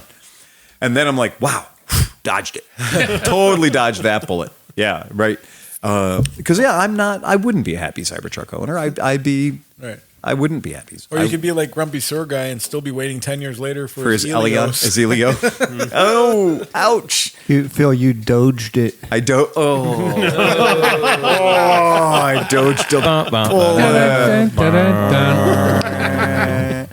So I wouldn't be saying all those negative things. You know, I never like to say something negative about something unless we can point to a potential solution and solve the problem. And I have the solution. Well, I'm sorry. Harley Davidson has the solution, and I'm about to buy more stock because they clearly finger on the pulse. Finger on the pulse. Insurance fraud. Finger on the pulse of the American public. It's got to be insurance fraud. Launching this year at Sturgis. The bike that's going to save the company, and it's not Chinese. Well, not a lot of it. not most of it. Some of it's Taiwanese. Not just a This is it. This is what the reason that people are not going for Harley is because of a model, a specific bike model. This is the bike that Harley Davidson says is going to save. I mean, The CEO himself is announcing putting 100% of the power of the company behind the launch of this bike at Sturgis this year. Throw it up on screen, Sleepy. This is the Harley Davidson Deadwood.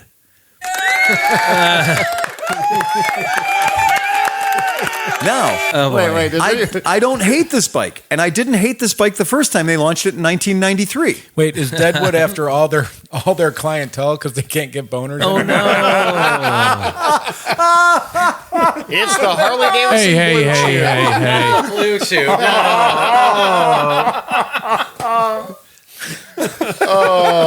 With the optional sildenafil Look, now package. that you've hit a certain age in your life and things aren't working, you deserve the motorcycle you've always wanted. The Harley Davidson Blue Deadwood.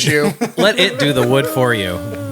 Wow. But you're right; it's not a bad looking bike. It's I'd not, ride and the it's shit out of fine it. because it goes back to their roots, and I think that's the new CEO saying what he should say. Yep. It does look like a post-war FLH. It does. Well done, boys. It does. It looks comfortable. It looks great. Yes, you've accomplished in making something that's 70 fucking years old look attractive to old 70-year-old Yeah. men. Right. Yeah. They did it. It looks Congratulations. exactly like You're the going to 84. save the company, boys. Go home. Job well done. Round of hand jobs There for were everybody. a whole bunch of other Softails that looked exactly like this motorcycle. I was gonna say, for the past congratulations. 30 years. Congratulations. Right. They were like, "Listen, Grok, can you do me a favor? Oh, no. Can you make I it would like black? a current Harley Davidson that looks exactly like an old one, but modernize it." And Chrome's that's what it is. expensive. Keep the chrome off of it. Are Check. they- Is this the new Honda? Yeah. This is like the Honda Shadow, right? This is It's the all Honda black. Shadow VTX 2100. Yeah. What's the CCs on this guy? Well, this will be Or cubic this will be the inches, sorry. W. This will be the Milwaukee 8. For only $65,000, it can be yours. Yeah. So, We only but have to Really? sell 4. 65? Yeah. I don't think so. Wait, that's No, right. it's 117 cubies. So it's the Milwaukee 8 117. So What yeah, is that, that's like great. You'll be the hottest- 98 you'll be- horsepower. You'll be the hottest guy in the parking lot of So the it's strip 98 club. horsepower. It's 120 torques. That's pretty This good. is not a shitty. This is not. Harley No. sure to I'm take you gonna home tell you now. guys. My issue with it isn't the engine. My Okay. issue is the MSRP. Right. Right. So is 17,999. 17,999, which Okay. is very fucking reasonable for a big inch Harley. So for a big twin Harley, 17,999 is not Good for them. terrifying. Yeah. Considering we know that the Street Glide, which is the same exact bike, can be $32,000. Yeah, but they're counting on the fact that every dude who buys the $17,000 boner wood or whatever it's called is going to add the screaming, whatever. And You all. can, Well, no, you know It's what? going to be $25,000. but you don't need to. The Harley Davidson Because it's Invictus. already 117 cubic inches. The bike I rode in today is 103 cubic inches, and it's more than Do you anybody think needs. somebody's going to leave this bike stock? Yeah, well, Sure. No. Yes. who cares? You can't leave the store Right. with its stock. But It's I not guess allowed. what I'm. Hold on. Stop, Tom. I will have to call you on this one. For 17,999, this is in the neighborhood of 1,800, 1,900 cc's. It's 100 horsepower. It's 120 torques, right? It has 6-axis IMU. It has multiple riding modes. It has extraordinarily good brakes and suspension because, well, Showa, they're not buying from bad people. It does look to me like a post-war bike should look. I think aesthetically, it looks like Yeah. if Dan Aykroyd or John Belushi was riding this on and it was in dark green, it's sellable. You're kind of Put it in saying the bike riders. Yep, the Yeah. bike riders. I was gonna say, Exactly. if they sold Very the bike kit, riders. like to have one of those old Right. kind of bucket tractor seats and Right. stuff, it would be kind of cool. Like you could do So- some cool stuff. when you Indian already built that. Let me. As did Kawasaki. you're saying all the magic is happening because you've got modern everything in there in the classic right, look. the safety is there, the performance for a Harley is there, right? I enjoy riding my Harley Davidson. I choose to ride that bike. I go out in my garage and I go, what do I feel like riding today? That scratches an itch that nothing else in my garage scratches. It has a place in my garage. Now, I didn't spend $18,000 on it. Spent about $7,000. Okay. But I've enjoyed it every time I've ridden it. I've enjoyed it my entire time I've owned it. It has been, knocked on wood, it has been fucking deadly reliable. It is extraordinarily easy to maintain. the valves that will never need adjusting. That's right? the thing. If people have never experienced a Harley, they're well overbuilt. Yeah, they're extremely overbuilt. Yeah. Yeah, and I can hit expansion joints on the freeway. I can hit bumps and humps and dumps, and it just goes down the road. Mm-hmm. And if I want to crack the throttle and take it up to 120 miles an hour, it will go up to 120 miles an hour. You look at my motorcycle, you cannot tell me what year it is. There's nobody who can walk up to that bike and go, yeah, that's a 2014. And you don't really know how fast they are. No. Because unless it's like a flamboyant guy that has all the performance parts sticking out, you might not know. But I've seen this on the highway where you get these kids on the sport bikes thinking that they're going to be all jacking this Harley dude around. And then you see this thing with, 130 cubic inch motor just go, and take the fuck off. And you're like, haha. You can build these motors out to insane torque and horsepower. Oh, yeah. Without anything being on the outside to give away and since they're so simple, most Joes can do a lot of the shit. How about this bike comes stock with heated gear connectors? It's already wired for them. It's already plumbed in. That's okay. Cool. Yeah, it is. So that's kind of interesting, right? It comes with all the expensive lighting. Why would you need to heat the gears up? I mean, does that help them shit better? Well, it's because the transmission's divorced, John. Now, that'd be kind of yeah, cool. so are most of the owners. Now, did Harley figure out something so you don't have to take the entire back of the bike out to change the belt? No. Yeah. The good news is you only have to replace it at 60,000 miles, and not a lot of. I was going to say 40. I'm going to say 40 is generally considered to be 40 to 40K is probably a good need time. A belt with a master link. John, you're on fire If they had something like a chain or something. Now, what is another thing this bike has? It's got tubeless fucking wheels. Oh, good job, Harley. Good job, Harley, because Triumph still hasn't figured that shit out, right? Well, they're English. They like tubes. But They Gucci like their has, inner which tubes. is really bizarre. Gucci And has Motor figured it out. Marini. Motor That's Marini's the best figured part it of out. that fucking 450 is the fact that all you have to do is take a tiny little tire plug kit in my little tiny That's bag. it. Mm-hmm. That's it. You're prepared for a puncture. And Get a plug you get kit. Moto pump, it's this Yeah. big. So Yeah. your whole thing to fill all your tires, pump and everything. Super It's big. tiny. Yep. That's the funny thing. It's a Harley. It also comes with a pump about that size. It's not for the tires. Exactly. Right. So I guess my point is, I said some shitty things about them and their devaluation. I did talk about they're financially, they're in a bad shape. But sometimes having a big fucking scary dog behind you makes you run a little faster than you've ever run before. I mean, if they And really I think that this might be the result of a big scary dog. Yeah, because if people feel like they're actually getting a pretty good value Yes. out of this thing, Yeah. I mean, it might attract some of the people that are 30 and 40 that might not have been considering a Harley. And now. for the 24-year-olds for whom 17.9 is financeable, yeah, they can live with that. It's not the $32K for the Street Glide. Right. This comes with all the USB ports and the Bluetooth and all that shit, Does it which is come in- what the 25-year-olds want. Does it come in purple? I'm sure there's a color kit thing. It's Yeah. the Model T. Yes, the Model T. any Any color color you you want. want. Yep. As long as it's black. Exactly. So I actually have to say, this is not at all a bad thing. But it took exactly 1 second for a brodozer, I looked on YouTube, to say, Harley Davidson is launching the exact wrong bike at Sturgis. And I literally watched a 1%, ish looking guy just throw hate on this bike super duper hard. And everything he threw hate on was all like, yeah, I'm pretty sure that's what they're doing. Like, he was angry that the spoke wheels didn't have tubes because real men have tubes. Like that kind of thing. What a fucking dumbass. He was angry that there was rain mode. He was angry that there was touring mode and sport mode in the computer.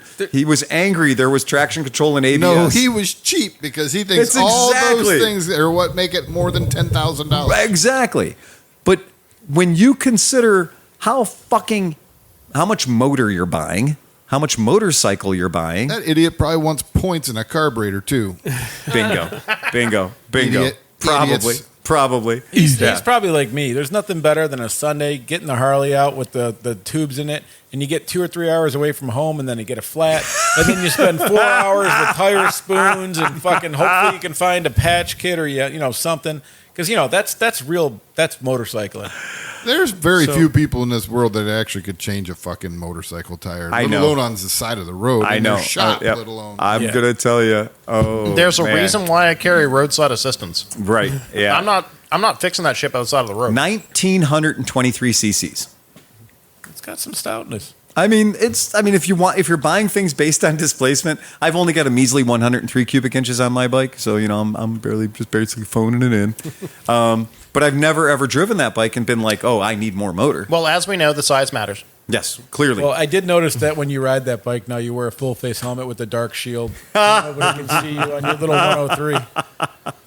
So to devil advocate this a bit. Yes, please. My issue with it is that this bike already existed. Yeah. It was the Heritage Classic. Heritage Classic. It was Yeah. $2,000 more. Yep. And it came with a passenger seat, Right. passenger pegs, Right. saddlebags that were lockable, Yep.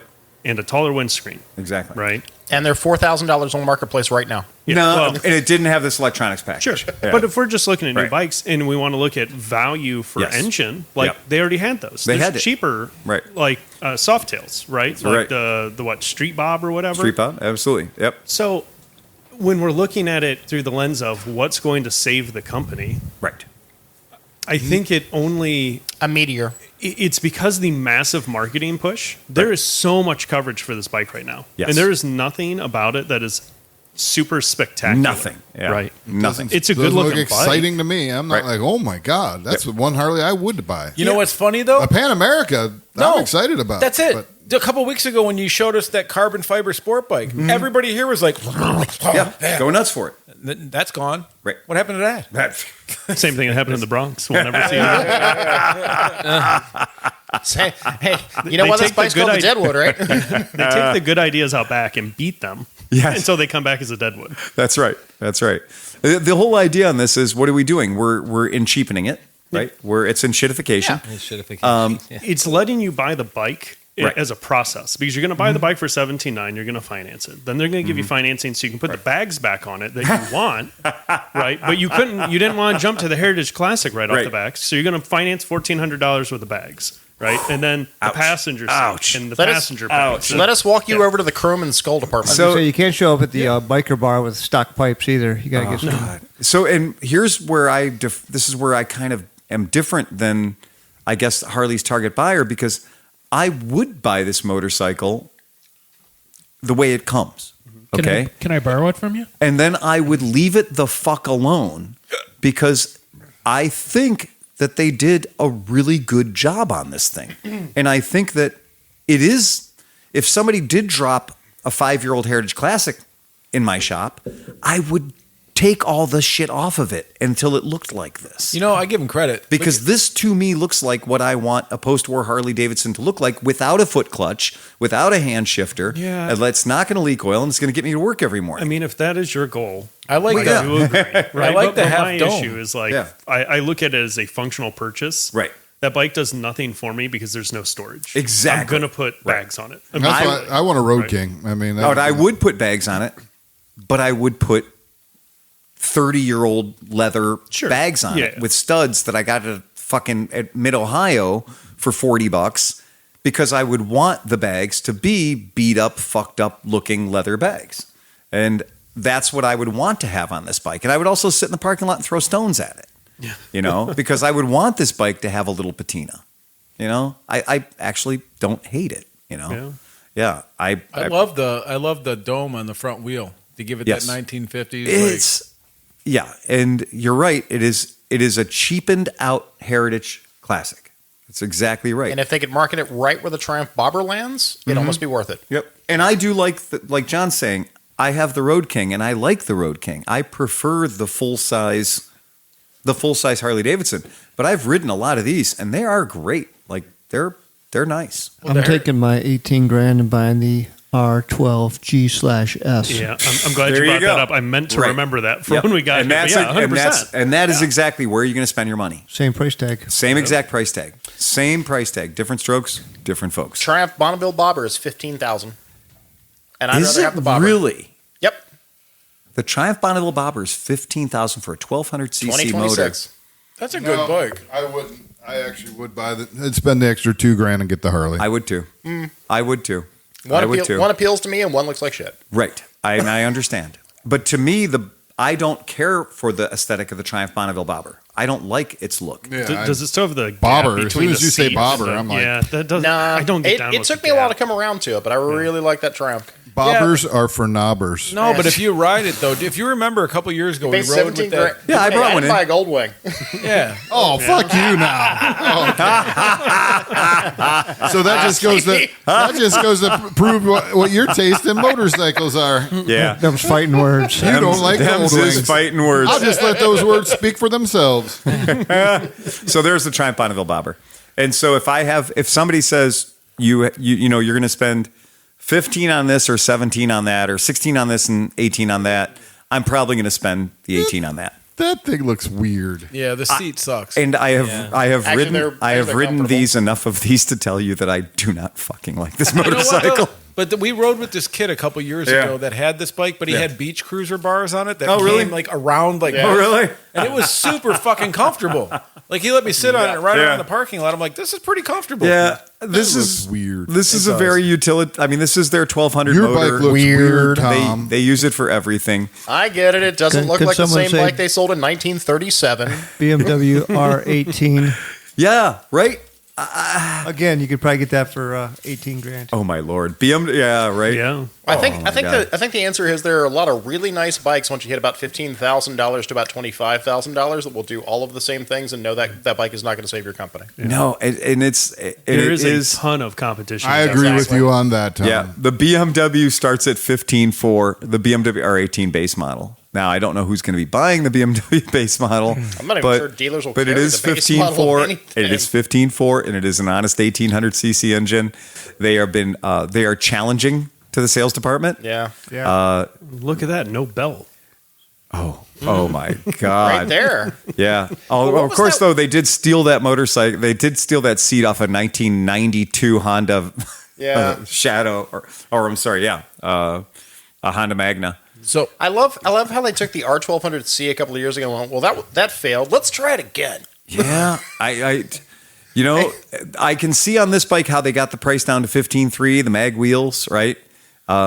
They definitely said, What's that weird body kit that goes with those though? yeah, you can buy To do the- the prototype bagger. body kit, Yeah. right? You can buy the R18. You can make them really sexy. Right. There can be the R18 kit that is like, oh, this is the one that we promised you first. So last week during Autocross Week, one of the stops that we had to do was this museum in Kentucky, or maybe it was in Tennessee. I don't even know Okay. where we were, but it was the Cleveland Moto Museum. I posted he was suffering all the heat pictures stroke. on I saw thing. the pictures, yeah. But Yep. why doesn't BMW? If you can look up a 1931 BMW R2, Oh, we all know this bike. holy fuck, is it So sexy, man? if you I've been- look at the very first R18 prototype, you're realizing that kind of was where they were headed. Yeah. Yeah, And- because I mean, like the flowing lines and the frame and the way it cradles everything. Yeah. It's a sexy fucking I've motorcycle. kicked myself repeatedly for not buying an R26 Yeah. 25 years ago. Yeah, the R18 prototype, the one that we all talked about in this podcast and got kind of fucking excited about, is not the bike that we got. And, when the bike looked like this was one of their show bikes. This is, one of the ones that that they dragged around. And It was close, but if you look at that 31 bike, the way Yeah. the frame and the it's crazy. Yeah, it's BMW fucking R2. beautiful, dude. Look at the lines on that. Oh yeah, it's a good looking bike. Oh Yeah. man, They're super cool. That's a single. No, though, too. all the pre-war and during war BMWs are amazing. Yeah, they're beautiful, beautiful bikes. It's almost and like they got it right. But again, let you throw that up for the people at home so they can see it.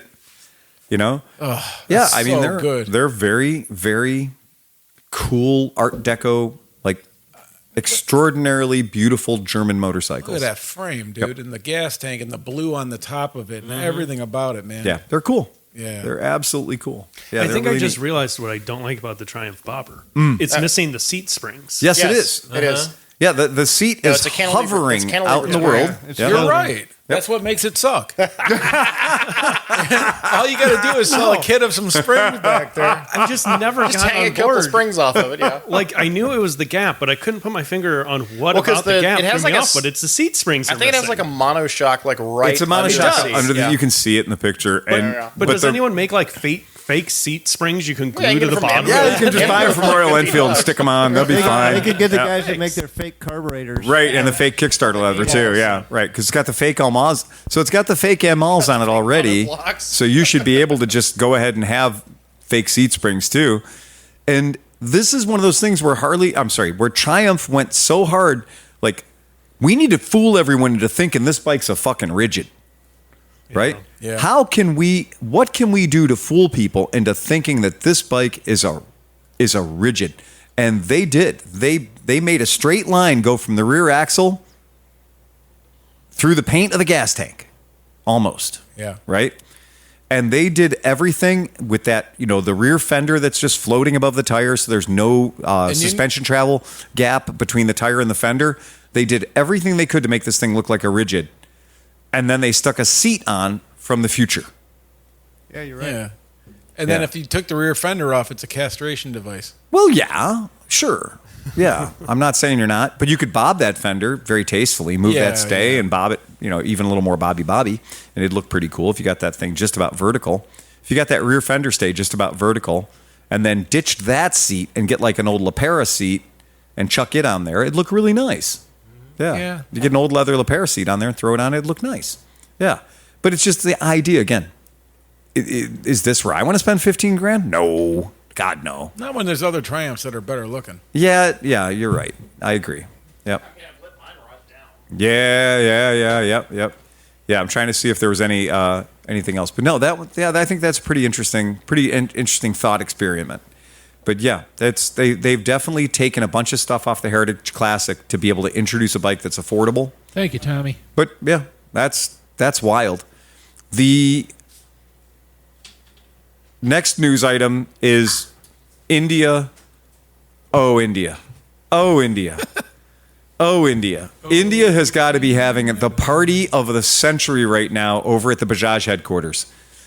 Bajaj Mobility AG. What the fuck was that? I think dropped my phone. Oh, Settle down. I thought something blew up. that was one of our transistors. Yeah, we lost one of our tubes. Yeah, lost part of the I can smell it. We have a lot of electronics around. There's a lot of electronics here. You just have to survey for the magic smoke. One lithium device, and then we're all done. So, yeah, all I have to say is, Bajaj, we just talked about Harley Davidson losing 30%, right? A lot of motorcycle companies are having a very, very tough time. Bajaj went up 80%.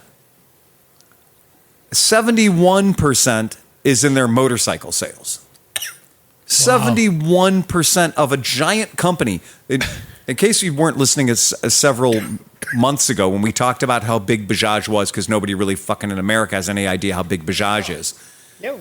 But Bajaj as a company is worth more than the state of California. Well, I'd made that up. It's not true. And they could not be a better You did it very blueprint. convincingly. I know. They couldn't be a better blueprint for Harley if they tried, because you have this company that had this legacy image. They were known for three scooters, Yes. essentially, right? For almost the entirety of their existence, and have pivoted 180. Sure. Killed off their Sure. legacy scooters. Oh, and absolutely. Electric scooters and Yeah. motorcycles and all this stuff. Right. And they managed to make it work. And Harley Absolutely. can't figure out how to pivot. Yeah. And whereas Bajaj kept saying, oh, you want one of those? BMW? We'll build that for you. Yep. Oh, you want one of those KTM? We'll build that for you. Oh, you want one of those Vespa? We'll build that for you. Oh, how much of that Vespa LX150 is made by Bajaj? A lot more than you think is. And we can tell which ones they are because of the squeak they make. Right? Harley Davidson is worth $2.71 billion. Market capitalization that's worth $2.71 million. They lie on their balance sheet because they say they have assets, but they sold off all their debts, so we can't count that, can't trust that. $2.71 billion. $2.71 billion. Bajaj, $167 billion. That's more. That's more. That's $165 billion more. Now, it breaks down into different companies because they have Bajaj Financial, which is worth $66 billion, which is still more. That's just their financial company. That's still $64 million more than Harley Davidson. Is that like the one that Harley sold off? Yeah. Bajaj Holding and Investments. Bajaj Holding and Investments is $12.5 billion. That's just their holding and investments. That's $10 billion more than Harley Davidson just for their holding and investments. Now, the part of the company that I didn't even know existed, which is Bajaj Electrical. Oh, yeah. And that's $0.39 billion. Okay, so we finally found one part of Bajaj that was worth less than Harley Davidson. But Bajaj is not fucking around. They are not fucking around. I don't know if they are the most valuable company in India.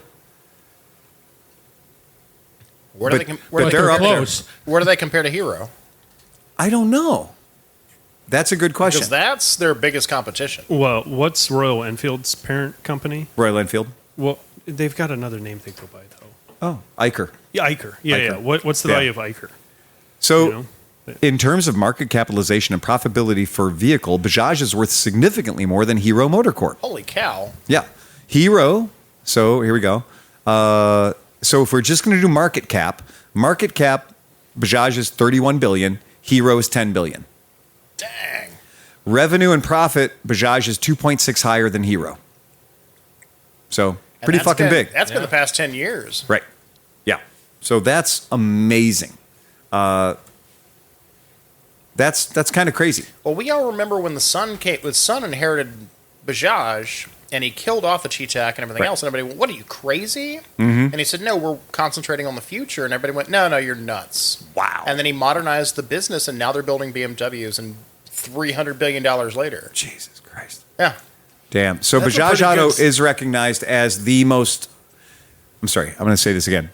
Bajaj Auto is recognized as the world's most valuable 2- and 3-wheeler company. Wow. So, Tom, I wonder if that kid just walks around going like this. Oh, exactly. Yeah, right? Everybody said, how can you kill off the Cheetah? That has been a Bajaj since 1968. Yep. Everybody gets one for their wedding, and he went, fuck you. Yeah. That's the best fuck you dad I've heard ever, man. Tired of losing money on this shit. Yeah. So the oil company of India, Reliance Industries Limited, is worth more. It's 17 trillion rupees, right? And then we go to the HDFC Bank. Then we go to Bharti Airtel Limited, whatever that is. The State Bank of India. Tata Consultancy Services Limited, which that's not Tata. That's Tata Information, IT. And then Bajaj. So that's it. So that is pretty fucking big. They're bigger than Unilever. So that's saying something. So here's to you, Bajaj. You nailed it, buddy. And we knew you when. Oh, yeah. Yeah, so proud to have you in my shop in 2001. I mean, I got two in the garage right now. Right. Yeah, we knew you when. We knew when. You had dirt floors. Oh, God. That was 2 months ago. We knew you when sometimes the bikes that you shipped over had somebody's lunch in them. Yeah. We knew you when. But it is crazy how much money they have made and what a fucking recovery they have been for KTM. Because we were talking about KTM going bye-bye under Pierer, right? We were talking about like their finances were untenable by any fucking thing. And isn't it great that you're like, oh, look, we're KTM in the motorcycle industry. We're kind of a big deal. And we're going to make some cheap, affordable bikes that are going to make our profitability go fucking through the roof. Who are we going to have do it for us? Well, who's on time and under budget? Bajaj. Well, we'll have Bajaj build our shitty ones. Oh, fuck. Oh, that's got to hurt.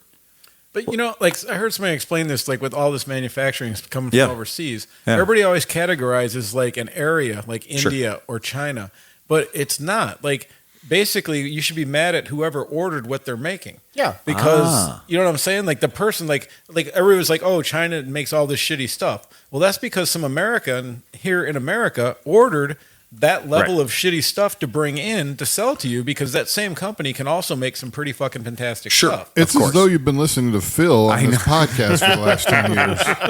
No, what I'm saying, but like that's my point, is that like it just comes up again and again. Because you asked, Matt, I did look it up. Iker is worth 21.5 billion USD. Yeah. So 10 Harleys. 10 Harleys. Yeah.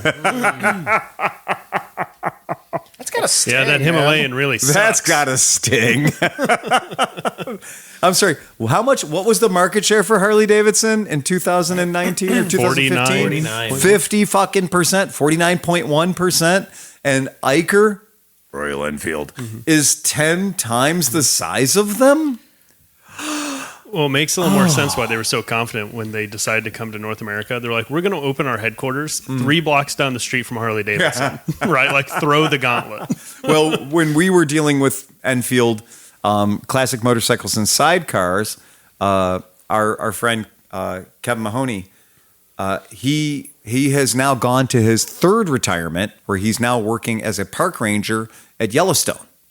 And he's a great dude. This is an awesome guy, but he ran a company called Classic Motorcycles and Sidecars Incorporated, where he was importing Ender sidecars for vintage motorcycles. And somebody was like, hey, you're moving all those boxes from India into the United States. Could you put some Royal Enfield motorcycles there?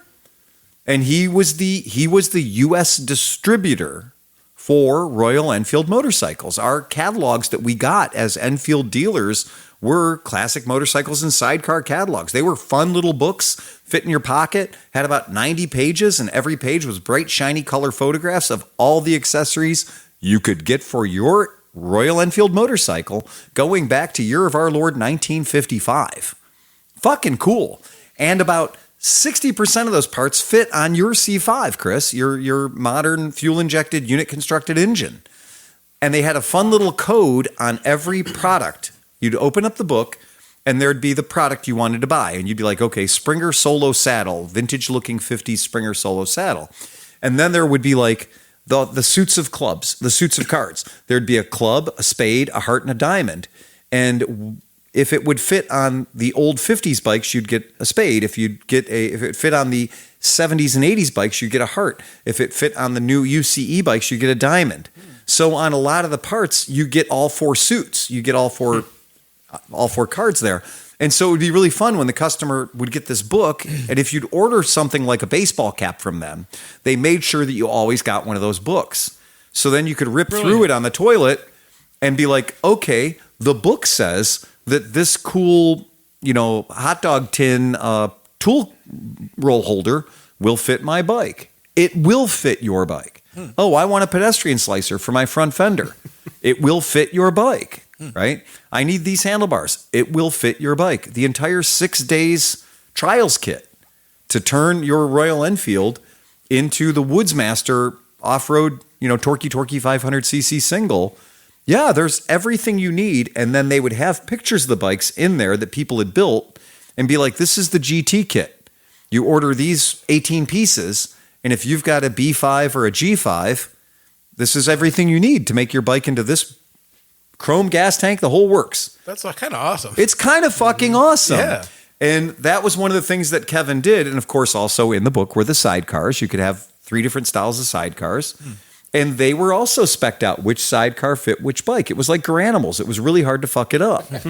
So some of the kids did. I mean, we know. There was always the one kid who came in and couldn't match the rhino to the fucking giraffe. So, poor kid. Expensive clothes. Mom couldn't get him to dress right. But I always loved that part about Royal Enfield. What I didn't love about Royal Enfield was that the guy that was running the show here in the United States was trying to have input with a very, very big Indian company who thought that warranty was an American term for stealing money from the manufacturer, right? And so what do you mean there's a problem with your bike? We made 63 million of those last year and nobody complained. Well, because there's a different level of standards in India and Oklahoma, right? Yeah. The Indian people are like, look, I got a brand new bike. And they let me have the box it came in. That's considered to be a value-added benefit because you now have a shed, right? But in America, they expect everything to line up and the holes to go in the same place. And the bike to do more than 45 miles an hour. Or not leak. Or not have a voracious appetite for head gaskets or whatever. That's the difference. And when Royal Enfield went to the unit constructed engine the very first time, yeah, there were a lot of fucking teething pains until they got the new factory put together, until they were building things in a different manner. Those 500cc Continental GTs, just in case you forgot, it's a good-looking bike. It is. The 650 too. Well, now, but they weren't originally. And when they were originally, we were selling these at the shop. And if you don't think we sold a handful of these right quick and hurry, we did. And so that's a good-looking machine. And they were value priced. I mean, these things were like $59.99. And it literally looked like a baby Norton.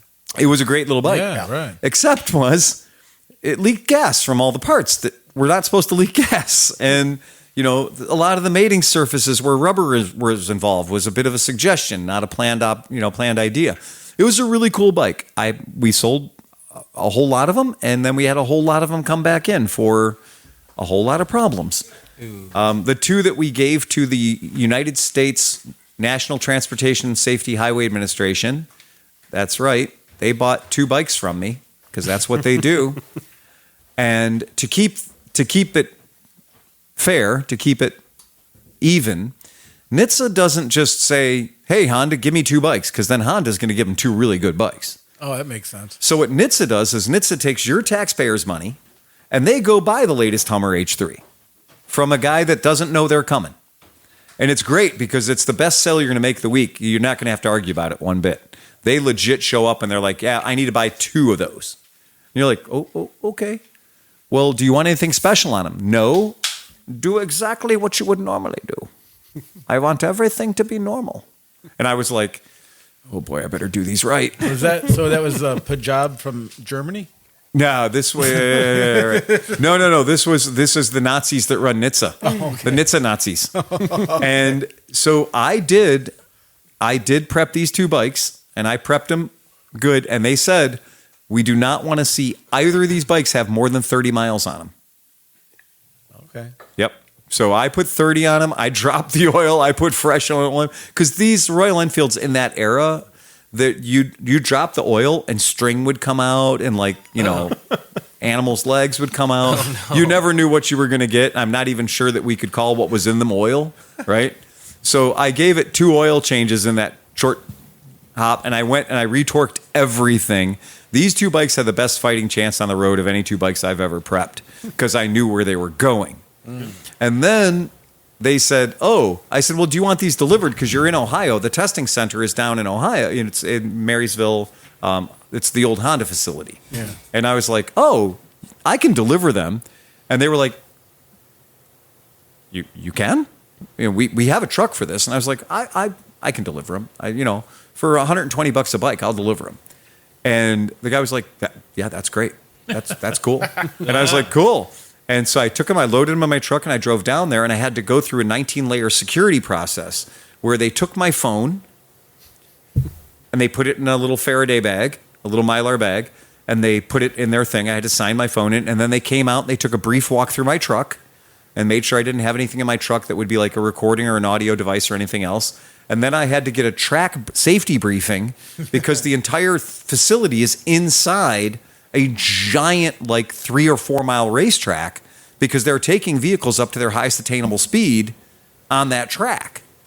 And they have all kinds of figure 8s and ABS water testing, brake testing. They have a giant spray bath thing that inundates the vehicle with water. Sweet jumps. Oh, it's sweet jumps. There's the 45-degree incline thing. They have to drive the vehicle up, and the parking brake has to hold at a 45-degree incline and they shit. Got the skid pads. And it's all that cool. Shit. Yeah. It's a really neat facility. But when you go in there, you're like, oh, okay, and the light's flashing red at the stop sign, so you stop, and then it's like here, and you're like, I think those were Corvettes, but they're covered in invisibility paint. So it looks like they have moles and shit. And I'm like, that was cool. And then the little light goes green and you drive across the thing. And then you look over and you see some truck you've never seen before climbing an impossibly high hill and then sliding backwards down it. You're like, this is fun. And they've got off-camber shit. It was a neat place to be. I drove them to the motorcycle testing area where I got to go in, and because I'm there, I have my little visitor's pass, I parked my truck way too far away so I could walk through the entire building. And I walked through the entire building, and I saw motorcycles that I was like, I have no idea what that is. I have no idea. I don't even know what that bike is. And it was a future bike that we eventually might see or might not see. And they were testing them, taking them apart and putting them back together again. It's pretty cool. What year was this? This would have been whatever year that Enfield Continental GT launched in. So maybe 2013, 12 or something like that. It's crazy when you start to learn about some of these testing facilities. It was and see cool. some of the stuff. Like through my job, we go to SEMA and all these places with these garages, and they have these testing facilities where, like, the floor in this one room where they're doing so all the sensors that are on your cars, like the bumper sensors, side sensors, and stuff. They have a room where they put all this testing gear up, but the room has to be completely level. Okay. So they paid this company to come in to make this cement floor that's like 100 by 200 feet perfectly fucking level. Like, you can take the guy was Listen, like, "Here." Morty, you can't handle this level. Yeah, like, dude, he hands you a marble and you drop it and it just goes, And it just drops it doesn't do anything. It's like, what the fuck, man? But go somewhere. Yeah. If you were a 10 millimeter socket, you'd be on Mars by now. Well, that's why I was like, maybe I have to level my garage. But no, but they have all these sensors, and the thing is like they check to see if they're doing the self-driving car sensors and then the bumper sensors and all these different sensors in this place. And like, you realize how much and this is all going on, and we don't know about any of this testing, And then they have every single car there, every new car they're testing, like with hundreds of gases against the exhaust, so they can tell exactly what's going on with the exhaust, but they have to have the actual gas. So you go to a room and then there's 100 fucking tanks of gas. Yeah. It's insane. It's fucking insane. So I took these two Enfields in, and these were the Continental GT 535. So if I remember correctly, because it was basically their same 500 with a little bit of a cylinder kit on it, and fuel injected. This was good, and it came with Pirelli Sport Demons on it, which is amazing, shocking, right? $59.99. 29 actual Indian horsepowers, right? And I took it in and I dropped it off, and within 5 days I got a phone call from the testing center that said, can you come back down and pick these up? I believe we have a fitment issue. And I went, what's that? A fitment issue? He goes, they're just, all the gas just fell out of both of the bikes. Oh. And I said, really? And he goes, Phil, I'm not lying to you. I'm not. He goes, both bikes were completely watertight for 5 days. And we came into work this morning, and the smell of gas hit us in the face as 8 gallons of gas was on the floor of a room that is not meant to have 8 gallons of gas on the floor. It's kind of a big deal around here. We had to empty the whole building, call in the EPA crew. 200 people had to go out. We had to get all the doors open, all the fans going. And he goes, so can you get down here, and we're gonna give you one. We're gonna give you one. Can you make the gas stay in the gas tanks? And why is it both of them? And he goes, we've seen a lot of stuff. That's why we do 2 bikes. We do 2 bikes to see like a little bit of an average. Maybe, to rule out the ringer thing or whatever. And I was like, we've had one of them leaked on us too. Happens all whatever, right? So I go down, I pick them up, I bring them back, I get everything cleaned out. I permatext the living shit out of these fuel pumps, because the fuel pump is what's leaking. It's that giant circle it's, Indian rubber gasket that is, by the way, only compatible with gasoline that has one ingredient. And this is America, the Heinz 57 of fucking gasoline, where we have at least 3 things that are in our gasoline that are completely repugnant to that rubber seal, because that rubber seal is Indian rubber, which means it hasn't seen real tree for a very long time. It's been recycled. So, yeah, not very great. And took them back down, said a million apologies. And by then the gas smell had started to dissipate from the building. And he's like, yeah. He goes, well, I got to tell you, I've been doing this for 20 years. We've tested thousands and thousands of motorcycles. And everybody here has a very strong opinion about this motorcycle. They either love it or they want it to die 1,000 deaths. He goes, when we did the dyno run, we had 100 people spectating the dyno run, because the consensus was that was either going to make 15 or 19 horsepower. It advertises 29. And everybody was kind of like, this is going to throw 200cc numbers, right? And they said, we were shocked to find out that it did produce about 21 of its advertised 29 horsepower, but the valve float was significant. And we're like, yeah, I've been there. I can tell you all about that. I can tell you the speed that it was going on the dynamometer when it did that. I can tell you. I can also tell you that the 6,000 RPM red line is extraordinarily optimistic. Yeah. The needle goes to 6,000, but I think the motor makes it to about 4,800.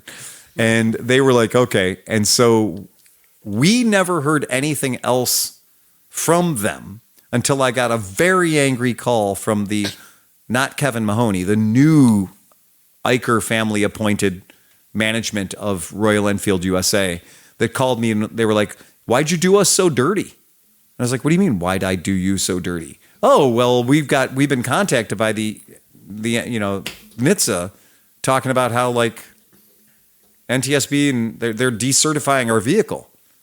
And I was like, I didn't do you dirty. I prepped the living shit out of that thing. In fact, I did you a solid and I went down there, pulled it out, replaced 2 gas tank seals on the fuel pump. I think I did you pretty clean. Yeah. Oh no, it failed myriad failures. And I'm like, that sounds like a you problem. That's a you fucking problem, pal. Yeah. Were these the ones that also had the transmission issues? John will tell you that every single C5, B5, G5 that we sold, within a span of about 60 or 90 days, it went from being there's a small problem with second gear in some of our transmissions to there may be a small problem with second and third gear in a few of our transmissions to it turns out quite a few of our transmissions have a small problem with second and third gear. And John, meanwhile, has already done 5 total tranny rebuilds. Second, third, and fourth. Then it turned into, I just fuck it. Here's the whole stack. And they literally sent us their performance gearbox, their back cut, square cut gear kit. And they were like, just throw money at the problem. And yeah, we did. We had to. John did. John put an atrocious number of transmissions. And BT Dubs, there are people that we sold bikes to that we called and said, you need to bring that shit in. Because those were like some of the first 5 we sold. They were brand new, unsold. I had to prep them so I could start them and make sure they ran before I tore them completely apart. Yeah, there were ones that got out into the world that never got that service done to them. So that's why I'm very reticent when somebody's I can imagine there were dealers that were like, oh, yeah. Oh, so after you do this dealership, you're supposed to take a punch and punch go tunk tunk. Yeah. Put 2 punches in it. How tempting would it be to just be like, just do it. Done, dink, dink. And then because if you said it took you 3 hours, 5 hours, 7 hours, they paid you that. Yeah. Royal Enfield, under the Kevin Mahoney era, he was very, very generous with his warranty claims. And that's why India had a real problem with Kevin Mahoney being like, yeah, warranties exist, and we should be giving the customer a product that's not going to implode. I thought we got like $500 a piece for doing those. I think we did. But it took me less than 2. You had it down to a science. Yeah, you were knocking those fuckers out, man. It was pretty cool. We did make money on that for sure. Oh, sorry, Kevin, if you're out there and you heard that. We can still be friends. I just found a yellow Continental GT that's never been removed from the box, and the guy thinks he's worth $7,500. Oh, I'm not joking when I tell you that they were $49. They started out at $59.99. We bought 2 of the yellow ones at the end. That was the last 2 that we got, and they had discounted them to $49.99 to try and make them disappear. And we did finally got rid of them and became no longer a dealer because that all the C5s were pretty great. They did all right, unless you tried to go 80 miles an hour. If you tried to go 80 miles an hour, then they got expensive. Which I always said they just needed a restrictor sprockets. Yeah. They were geared too low. Yeah. I mean, they were meant to be a tractor. Like, if you put a little bit different gearing, a set of chain and sprockets, it probably would have cruised a lot. Every single person that got a Continental GT looked at it and said, Cafe Racer, because it is a Cafe Racer. And so they looked at it and said, Cafe Racer. And then they said, well, how fast does it go? As fast as it can. Which is never the right answer for a Royal Enfield engine. Not doing the ton. Right. You don't. Oh, my God. That was That was the big thing. Was like, will it do the ton? It's a 500. It's a 500. It's a 535, in fact, or a 525. It's 535. It should be able to do the ton. And I'm like, this is Royal Enfield, dude. Don't do that. With a steep enough hill, it'll do it once. Yeah, it'll do it one time. If you lose it off a trailer doing 120. Yeah. We had a guy bring. What did they look like again? I kind of remember. You don't remember? Oh, I'll bring another picture up just so you can see it. All right. Maybe everybody would like to see that. Yeah. But they had the there you red go. one. Go ahead and pull it up. They're beautiful. Yeah. They're beautiful bikes. Yeah. They're very sexy. They're very pretty. So they're cool. what other engine would fit in there? So if you can find one for like $500, throw like an XS 650 in there or something? Yeah, maybe. I mean, they did actually ride that and change. I'm telling they you, used the word featherbed. They licensed the company that made the featherbed, Harris or whoever the fuck it was, is the same company that made these frames. These frames legally got to say the word featherbed. Well, yeah, wasn't Harris involved with the development of that bike? Absolutely. Yeah. Absolutely. I mean, there's some real prestige there. There's some real integrity there. What there isn't there is seals that seal. That bike could have had first gear be 1-to-1, Yeah. and then everything else be an overdrive. So let me ask you this though. Okay, so if the frame and everything's pretty cool, Yeah. I've ordered some things off Alibaba before. Sure. You can get a 500cc motor that probably has 30 horsepower now for like $700. So like, what is it worth to do that? At one of these because things? like the suspension, those rear suspension were, I believe they were like pattern payolis, and I'm almost certain that the entire back reservoir area there was nothing in it. Oh, like the ones you can cut. You could just cut the thing off, and it didn't do anything. Every single person we sold it to had brought it in and said, "Rear shocks too hard." So we'd back the adjusters all the way off on the rear shocks, and they were still too hard. It was ridiculous. You'd hit a tiny bump on the back tire, and your ass would come off the seat every single time. Ergos were not great. And if you went 80 miles an hour, your likelihood of losing the head gasket was astronomically high. Yeah, It was really, really bad. And keeping in mind, 500 cc's, 29 horsepower.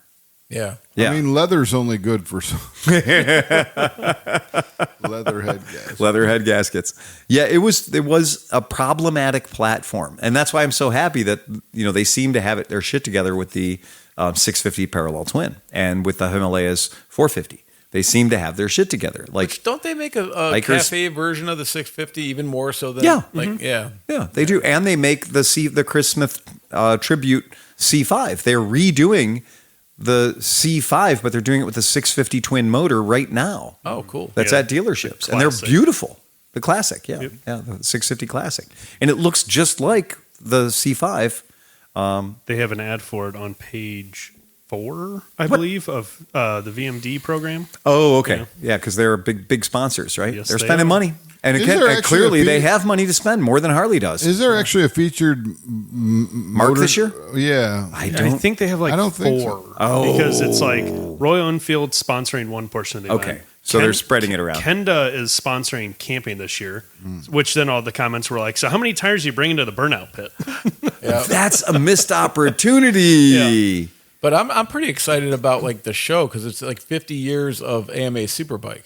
So they're gonna have all like these winners and bike. I'm losing my mind on that. Wow, that's pretty It's gonna great. be really cool. So Turn 14, of course, Turn 14 Distribution is sponsoring this entire motorcycling adventure in the United States. Turn 14, which used to be Tucker Rocky, they are the big competitors to Parts Unlimited. And Turn 14 also does automotive parts and truck parts and all kinds of stuff. So Turn 14 is a big dog, but it's a big dog. And if you're listening, for a big dog, your fucking website should work better than it does. Get on your own fucking website and try to get a YTX7 battery, you bastards. Come on, go on your own website as a dealership and try to buy a YTX7 battery and then try to price compare it against other batteries that are also 7 amp hours in the same configuration. You can't fucking do it. Meanwhile, I can do it on Parts Unlimited in 7 fucking seconds if I'm going slow. I could yell at my fucking computer, go to Parts Unlimited and show me every 7 amp hour battery. And it's like, and it'll stock them by like, okay, dealer cost on that one is, X. Yeah, sure. I'd like to order 50 of those. Great. They'll be there in 7 minutes. Yeah. That's Parts Unlimited. Turn 14 is fucking awful. Yeah. They have the worst interface. If you are trying to find parts at your dealership and you're resorting to Turn 14, you'd better already know the part number for the item you're fucking trying to order, because they do not, there is no flexibility in their program at all to just be like, yeah, I just want to look at all the chains that fit my motorcycle. Right? I just want to see what my options are. No, you need to give me the part number for the particular chain you're looking for. Well, that's not how customers shop. Yeah, that's it. So, so there's going to be Vintage Days. Yeah, that's coming up, isn't it? It sure is. When is that? How many of us here at this table? July 24th through 26th, motherfucker. How many, next 10 week? days from right now, right? How many here 8 have days 7 from right months now. of work to do this weekend? Yeah. We're all going to be super busy. Yeah, right. Oh, yeah. good. My bike's already loaded on the trailer sitting in the front yard. I went up to Conneaut and picked up the KLR and the CT70, and I just dumped the trailer in my front yard. And I'm like, Yeah, we haven't gotten our media credentials yet. I don't know if anybody got their camping passes yet. I didn't check to see camping, mine. schmamping. I I did. didn't I buy have- anything. I have about 6 printed out right now. Okay.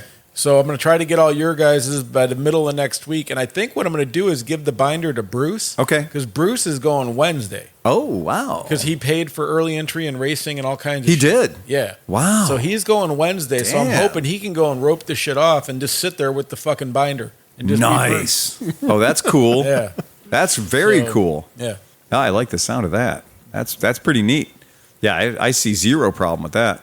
Yeah, having everything squared away and having that stuff done. That takes a little pressure off. It does take a lot of the pressure off. There's nothing worse than getting up at 4 a.m. and having that like, Oh, yeah. gotta get there. Yeah. It's fucking terrible. Oh yeah, last year we're pulling the big toter home out of the driveway, and I'm getting messages from Liza with her phone number to call her, and I'm like, "What's going on?" Oh, yeah. She's like, "Sleepy's trying to fight people. We need your camping pass." Shit is bananas. Yeah. It was getting a little rough. Yep. That guy got on my nerves, man. I'm like, look, we're trying. Well, because you know why? Because for once in my life, I wasn't trying to scam anybody. Like, I was Also true. I was being honest, and this fucking guy was pissing me off, man. Right. I'm like, look, motherfucker. Not only did we have 15 fucking camping spaces, and we're currently occupying 6. So Right. suck my fucking dick.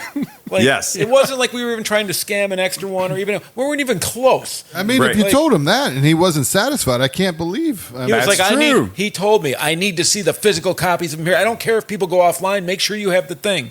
I told him, no problem, dude. Next year, 3-ring fucking binder with everybody shit in it. And that's Yep. what we're doing. There you go. And That's if what the you same do. guy shows up, if not, I'm gonna be like, look, call Captain Sarge fucking Army guy and tell and Right. here's his fucking binder. That's true. Yeah, that's absolutely that's what you do. Yep. Yeah, that's exactly. I did find mine. So I do have my tent camping passes are here for 2026. I So bought nothing. They're physically here. I'm Yep. staying with Bruce. There you go. It's perfect. And you. Yeah. And you. And you I'm and you staying with and you. everybody. Stay with everyone. Yeah. I Yeah. figure the worst comes to worst. If nothing else, I'll just spend the $24 to buy a 1-day pass. A 1-day pass, And I'll just exactly. drive in. Right. For as much as people stress out about this fucking thing, keep in mind, folks, that you can walk up to the front gate and go, I want to come in here. And they go, how long do you want to come in here? Today would be good.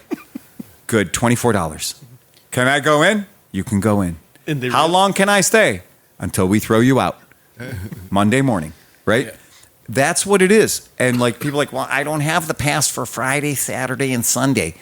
Fucking get your monkey ass in here on Thursday night or Friday night. Get in. Be in. Be in there. Don't leave, and you don't have a problem. Yeah. God, people, do we have You to need spell leave, it out for then you? Just grab Or you just something from did. somebody else. Right. Yeah, if we have to fucking spell it out for you. There is more bullshit around, like, well, I don't have a tent pass and a camper pass and a bathroom pass and an early exit and But a let's be parking realistic, pass. though. If you're Yeah. a person, you're not going to be able to do that if Yeah. you have a fucking RV Right. or a big camper car. Yeah, or all right, this right, other right. shit. Yeah. If you are an dude or Yeah, an if your car, camper has a mailbox on it, Yeah. you might be too late for you to get the good camper pass that you need at this point. But if you're just in a car, once you I got people freaking out on the vendors thing because the swap meet. Oh, well, all the swap meet spots are closed. Go on the fucking go to the AMA Vintage Days forum on the Facebook thing. I've counted 30 people that are like, does anybody want 2 spots at the end of row B? Yep. You know, there's plenty out there. So if the train left the station and you decided you wanted to be a vendor this year and you desperately wanted to be up there in the swap meet, there's plenty available. Some of them may even be discounted prices. You know, if I really got fakaked and they wouldn't let me drive into the camping area on day one, which after day one, like it's madness. Just drive in and out like that. But I would just park over in the fucking overflow parking, unload one of my bikes, ride over there, hang out for a while until I figured out how to bring my car over at dark 30 or something. Exactly. And I'm going to remind you, I'm going to read this again for our podcast listeners out there. Grab any one of the camping passes that will be in that. Are you ready? Yeah. A tent. You know what a tent is, guys, right? It's the thing you pitch in the morning. That's right. So a tent camping rules. Tent and RV camping rules. Maximum 1 motorhome RV, and that's the plus symbol, 2 portable units or 3 portable units total, which means 3 pop-ups. Means 3 pop-up campers. If it says Coleman on the side and it gets taller, that's 3 portable units total. Portable units include tents, vehicle, pop-up, etc. Yeah. Okay. 3. So that means if you got a car and your tent, that's 2. So if you drive your car, if you have a car and you have a trailer, a utility trailer, and you have a 10x10 pop-up, that's 3 portable units. Gotcha. Per spot. Plus a motorhome. Okay. And a motorhome. 1 vehicle per site. 1 vehicle per site. So in your tent camping area, you get a vehicle. You're supposed to maintain a 5-foot spacing between all units. Okay, great. No problem. RV pass is required for all self-contained units. If your unit's not self-contained, if it's a trailer, it's dragging behind your car, again, that is a portable unit. This is not difficult. This is really, really easy. And it's kind of hard to fuck it up, I hate to say, but people will stress themselves to the moon on this. And it's because security's so heavy-handed on Thursday. It's because they're trying so desperately to make that shit work. So, and they were on a thing today talking. Right. And people were bitching about stuff like they usually throw this do up and stuff. On the screen. And they have events right up until fucking Tuesday of that week. Because I was like, why can't you let people in Tuesday and Wednesday just to Because they're literally cleaning up from the event they had the other day. Right. This is what you have. If you have a tent pass, it'll look like this. This is what it looks like. It says tent camping pass directly on it. If you have one that says an RV camping pass on it, it will look just like this. So that's what you should be holding in your hands. They have numbers on the bottom of them, which is what we learned last year. This particular one has a number on the bottom, and it says display it on the campsite. In perfect world, there's a 4x4 post standing there that has a left number and a right number, 768 and 769. And then that is the area where you're supposed to affix your displayed on the campsite, this pass, so that when, Johnny Security Kid rolls up in the golf cart, he goes, oh, there's the pass, there's another pass, and there's another pass. Well, what did you just claim all these spots? No. Harry was there an hour ago. He went to go take a shit. Mark was there on that one an hour ago. He went to go get dinner. Becky was there, 2 hours ago. Even at that. Okay. Our things are there. This is pass number 1. Right. This is paid for. These are all bought and paid exactly. for. And I'm the first guy. Because they're like, you can't save spots. And I'm like, you're not saving spots. You're not saving spots. These were bought They're spots. bought and paid for spots. Yeah. They have the signage there. His clarification was, I need to have the passes in your hand Bingo. if you're going to be talking to me. Correct. And so, remember, we were trying to get people to text us their passes. And they're like, no. He's like, no, because they're not here. They're not saving here. a spot. Right. So I figure if we show up with the passes, we're not saving spots. We have the passes. Do you want me to nail each one to a thing? Yeah. Cool. We can do that. But I have them in a binder too. We can take them. They're in the binder, and we can take a staple gun and we can sap the whole way down. It's just going to save and us. they're gonna play the game of like, well, then where is he? Right. Well, he was here. Yeah, he ate the lettuce. He's fucking in the shitter. Don't eat the lettuce. I know you're tempted to eat a bag salad, guys. I know. It's not worth it. Yeah. Do not. If you're within the sound of my voice, if you're within the sound of my voice, do not get the lettuce at Taco Bell. No. Do not eat bag salads. Apparently, this is not the poo you want to have. No. Apparently, this is the one that you want to avoid at all costs. They're saying it lasts up to 4 weeks. They're having. Wait! I saw a couple months potential. Whoa! It's not, I can't handle Imodium ID or AD for all of Bandcamp. No, they're saying that some people after 4 to 5 weeks have to be hooked to IVs just so they can shit their brains out with IVs hooked up to them. Oh, I can't handle that. No. I got to make it clean through Mid Ohio. No, we got to get through. I'm only eating pizzas from now until the end of Mid Ohio. We're leaving the country in less than 30 days. I know all of the above. Yeah. Okay, I'm only going to eat pizzas from now until forever. I know. I'm going to really because anything that goes through a pizza oven is dead. Well, as long as you cook anything, you're fine. Right. So boil your lettuce. Not like some boiled iceberg. Yeah. Yes. I get a whole bag of spinach I'm throwing away. I get a bag of baby leaf spinach. I trust Aldi. No, I'm throwing it away. we threw everything away, a week ago. I was heard about that. Like, no. I mean, I've been a bachelor for the past 2 weeks because Merritt's in California. But like, I have been eating pizzas like, you're safe. You're 3 good. nights a week. Brand new thing of baby spinach and arugula, right in the garbage. Throw it away. Yeah. Don't do it. Don't risk it. Don't have the creepy crawlies. Don't have explosive diarrhea for AMA Vintage Days, guys. You don't need any more than you already got. But I was freaking out a little bit because I found a sale on cherries and I ate all these cherries and I kind of forgot that cherries are basically prunes. So when I got home, I was having an issue, and I'm like, "Fuck! I got the bug." I'm like, "I know it. I know I got the fucking bug." But then everything was cool. It ended. What if you just soak them in vinegar? Vinegar kills a lot of stuff. Like, I'm telling you, man. Douche them. I'm just. Try it. Let us know. We'll let come visit you in the Portage. Okay, you're absolutely right because I was like, okay, AMA Vintage Days, we do not want to be sick for that. No, because the bathroom situations are not good. Didn't you just eat the salad? Yeah, I ate No, I didn't eat the salad. I ate the crudité. Can you imagine if there's an outbreak in Ohio and it's just overflowing with diarrhea? Just fucking. You mean more than it normally is? Yeah. Do you? Still have that picture. Yes, John. I gotta find that. Describe the situation to our podcast listeners. Only to be that guy who obviously stood on top of the porta potty seat, squatted down and took a shit that was 6 inches above the level of the seat, took off his Harley Davidson do-rag, wiped his ass, and tapped it off like a cherry. Oh, it's disgusting. The Porta-John, the fact a mountain of shit Porta-John rising out was of over the toilet. The seat. The poo was over the seat. Also, you look and you're like, that dude needs to go to a doctor. There's sometimes a turd that you're like, that came out. You can look at the layers from 3 days. It's light brown, dark brown. Each meal is laid out in strata. And this is what we do. We can tell you guys as QC, as quality control engineers for AMA Vintage Days. We can tell you that in 20 years, we've seen it go from within sight of our campsite, 6 Porta-Johns. Within sight of our campsite, 6 Porta-Johns. And now it is within sight of our campsite, 2 Porta-Johns. Yeah. Ish. Now there's more people, a hell of a lot more people, record attendance, year upon year upon year upon year. We're responsible for a lot of that. Give us 4 more Porta-Johns. You need to bring your own unit in. Yes. Yeah.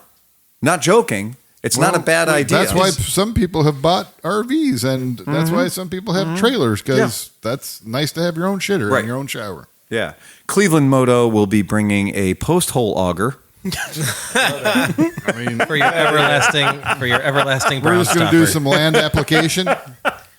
So Bruce is getting in Wednesday? See, that's where the money's going, is for the outhouse. I was cleaning out my mom's house. Remember? I think Bruce is out there listening. I'm not getting. She has one of those toilet extenders. Yeah.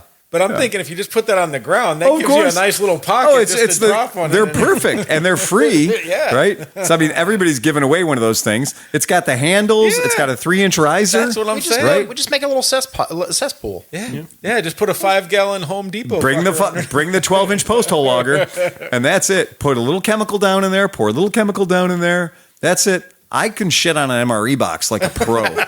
Yeah. You had to do it in a tank. No, you don't shit in the tank, man. Don't you read the fucking rules? There's a rule, man. Nobody ever shits in the tank. What if you were like on a mission? You hang off you take a 7-foot altitude poo. You hang on the bustle rack, you put your feet on the hole, you grab the bustle rack, and you hang too. Next week on Scat Talk. It's just how you do it, man. Yeah, it's just how you do it. You just let it drop. That's it. Or you do the MRE box trick. Just got to watch the elevation. The MRE box trick works great. It's fantastic. It's probably the greatest thing in the world. And then you just burn everything.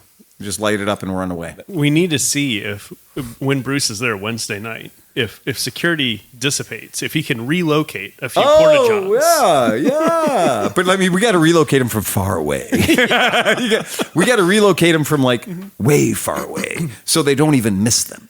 We need to relocate them because they're kind of on skids. They're kind of on like 4x4, slightly beveled edged skids. So you need a high torque, low rope so situation. What you're saying is no side-by-sides, but skid steers might be or available. Or an international cadet. Or an international cadet would probably tug a porta-john. One that's fresh. This wasn't the best year for it. Yeah. But that is brilliant. I mean, that is crowning. This was right up to That it. was But the year crowning. before, it was actually up and out. Why do you have a picture of this in your Because phone? I'm like, look how fucking ridiculous Because the this first is. thing is when you complain to management, you're like, okay, you this is unsanitary. It's Saturday night. You guys haven't been here to clean the shitter in way too long, or you don't have anywhere nearly enough shitters. There has to be a mathematical formula somewhere for how many shitters you need for how many people are in the campgrounds. Do we know anybody at AMA? Yeah, we do. Yeah. And I don't think, here's the thing, I don't think AMA pays for those shitters. I think that No, that's entirely on Mid-Ohio pays Yeah. pays for them. Yeah, I swear- think that's why there's not as many as there used to be. Well, Although when we they- talked to them, I really got the understanding of the separation. Sure. Because you just think it's like, oh, they rent the track, but the AMA is doing everything. No, No. the AMA is just like, hey, we're here, but that's the Yeah, track. and next week it's going to be whatever racing organization, Right. and the week after that's going to be their racing organization. And the Porta-Johns stay. Right. They just have a crazy contract with Porta-John Incorporated Well, they to changed- come out and treat them all. They changed companies this year, I think. Well, that's more Because- information than I knew. Yeah, because Wow. the contact for like the RV pump out, Yeah. which is who also does the Porta Johns, is Okay. a different company this year. So had no idea. fingers crossed. Fingers Maybe crossed. the situation's better this year. Yeah, well, You know that they have a dump station there, right? Yes. You can Yeah, dump and I your have to ta- pull the trailer out and all the way to the other side. yeah, it's by the Or- nice bathrooms. Well, yeah, on Yeah. your way out. Yeah. Yeah. The yeah. dump station is where Or you line you up for the can lap of do those what three. I talked to you about. Crack the valve Yeah, and yeah. take a few laps to the campsite. It's like the fertilizer wagon. Yeah, Or we've seen or some people don't take doing a that. couple laps. We've seen some people doing that. Hey, look, I'm gonna drive up there on the hillside because I think I left my baseball cap over there blah, blah, blah, blah, with the RV, and you're like, oh, okay. And then you see the Amish kids playing in it. The honey wagon half. Pull up to the fence, landed. let her rip. Yeah. So anyway, that's that. So yeah, get your shit together for AMA Vintage There'll be an Days. extra green spot on the satellite image next year. Oh, it'll be super, super green after we're done. Yeah, that's it. Not to jinx us, but did you see the weather forecast? Don't even talk. Okay. How Don't much smoke even is going to talk. be around? Right, because the Well, wildfires aren't we're out yet. supposed to get thunderstorms this weekend. That Yeah. should help all that. That would. Yeah. Although, here's something to think about. If you keep shit outside, cars or motorcycles Right. or things like that, that can cause a bit of Yes. acidity. Yeah. So if it rains and there's that much smoke in the air and your shit's just sitting outside, you're going to get something. You going may on. want to give it a rinse. Yeah. If it has to live outside, you may want to rinse yourself. Yep. I've got bad news. We have acid rain regardless. Oh of yeah, that. yeah, exactly. No, I know, but I mean, this could be like in 2 days. Yeah. It could fuck your shit up. Yeah, Yeah. it could be Agreed. really super acidic. That's it. Anybody else got anything? Chris got a joke? No jokes. What the fuck? He's not funny anymore. Can't rely on him being funny anymore. All right, that's it, guys. Go ahead. What do you got, Sleepy? I got one. You got a joke? Yeah, so Mickey was going to get divorced from Minnie, and he was at the lawyer, and he's talking to him, and he's like, "Hey, man, you can't divorce your wife because she's silly." He said, Oh, "I didn't why say she not? was silly. I said she was fucking goofy. On that, folks, remember to ride fast and take chances. Play us out of here, Johnny Mac.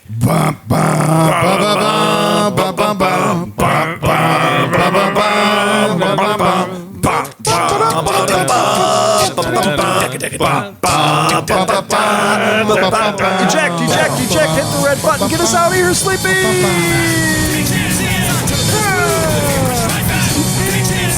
Oh boy!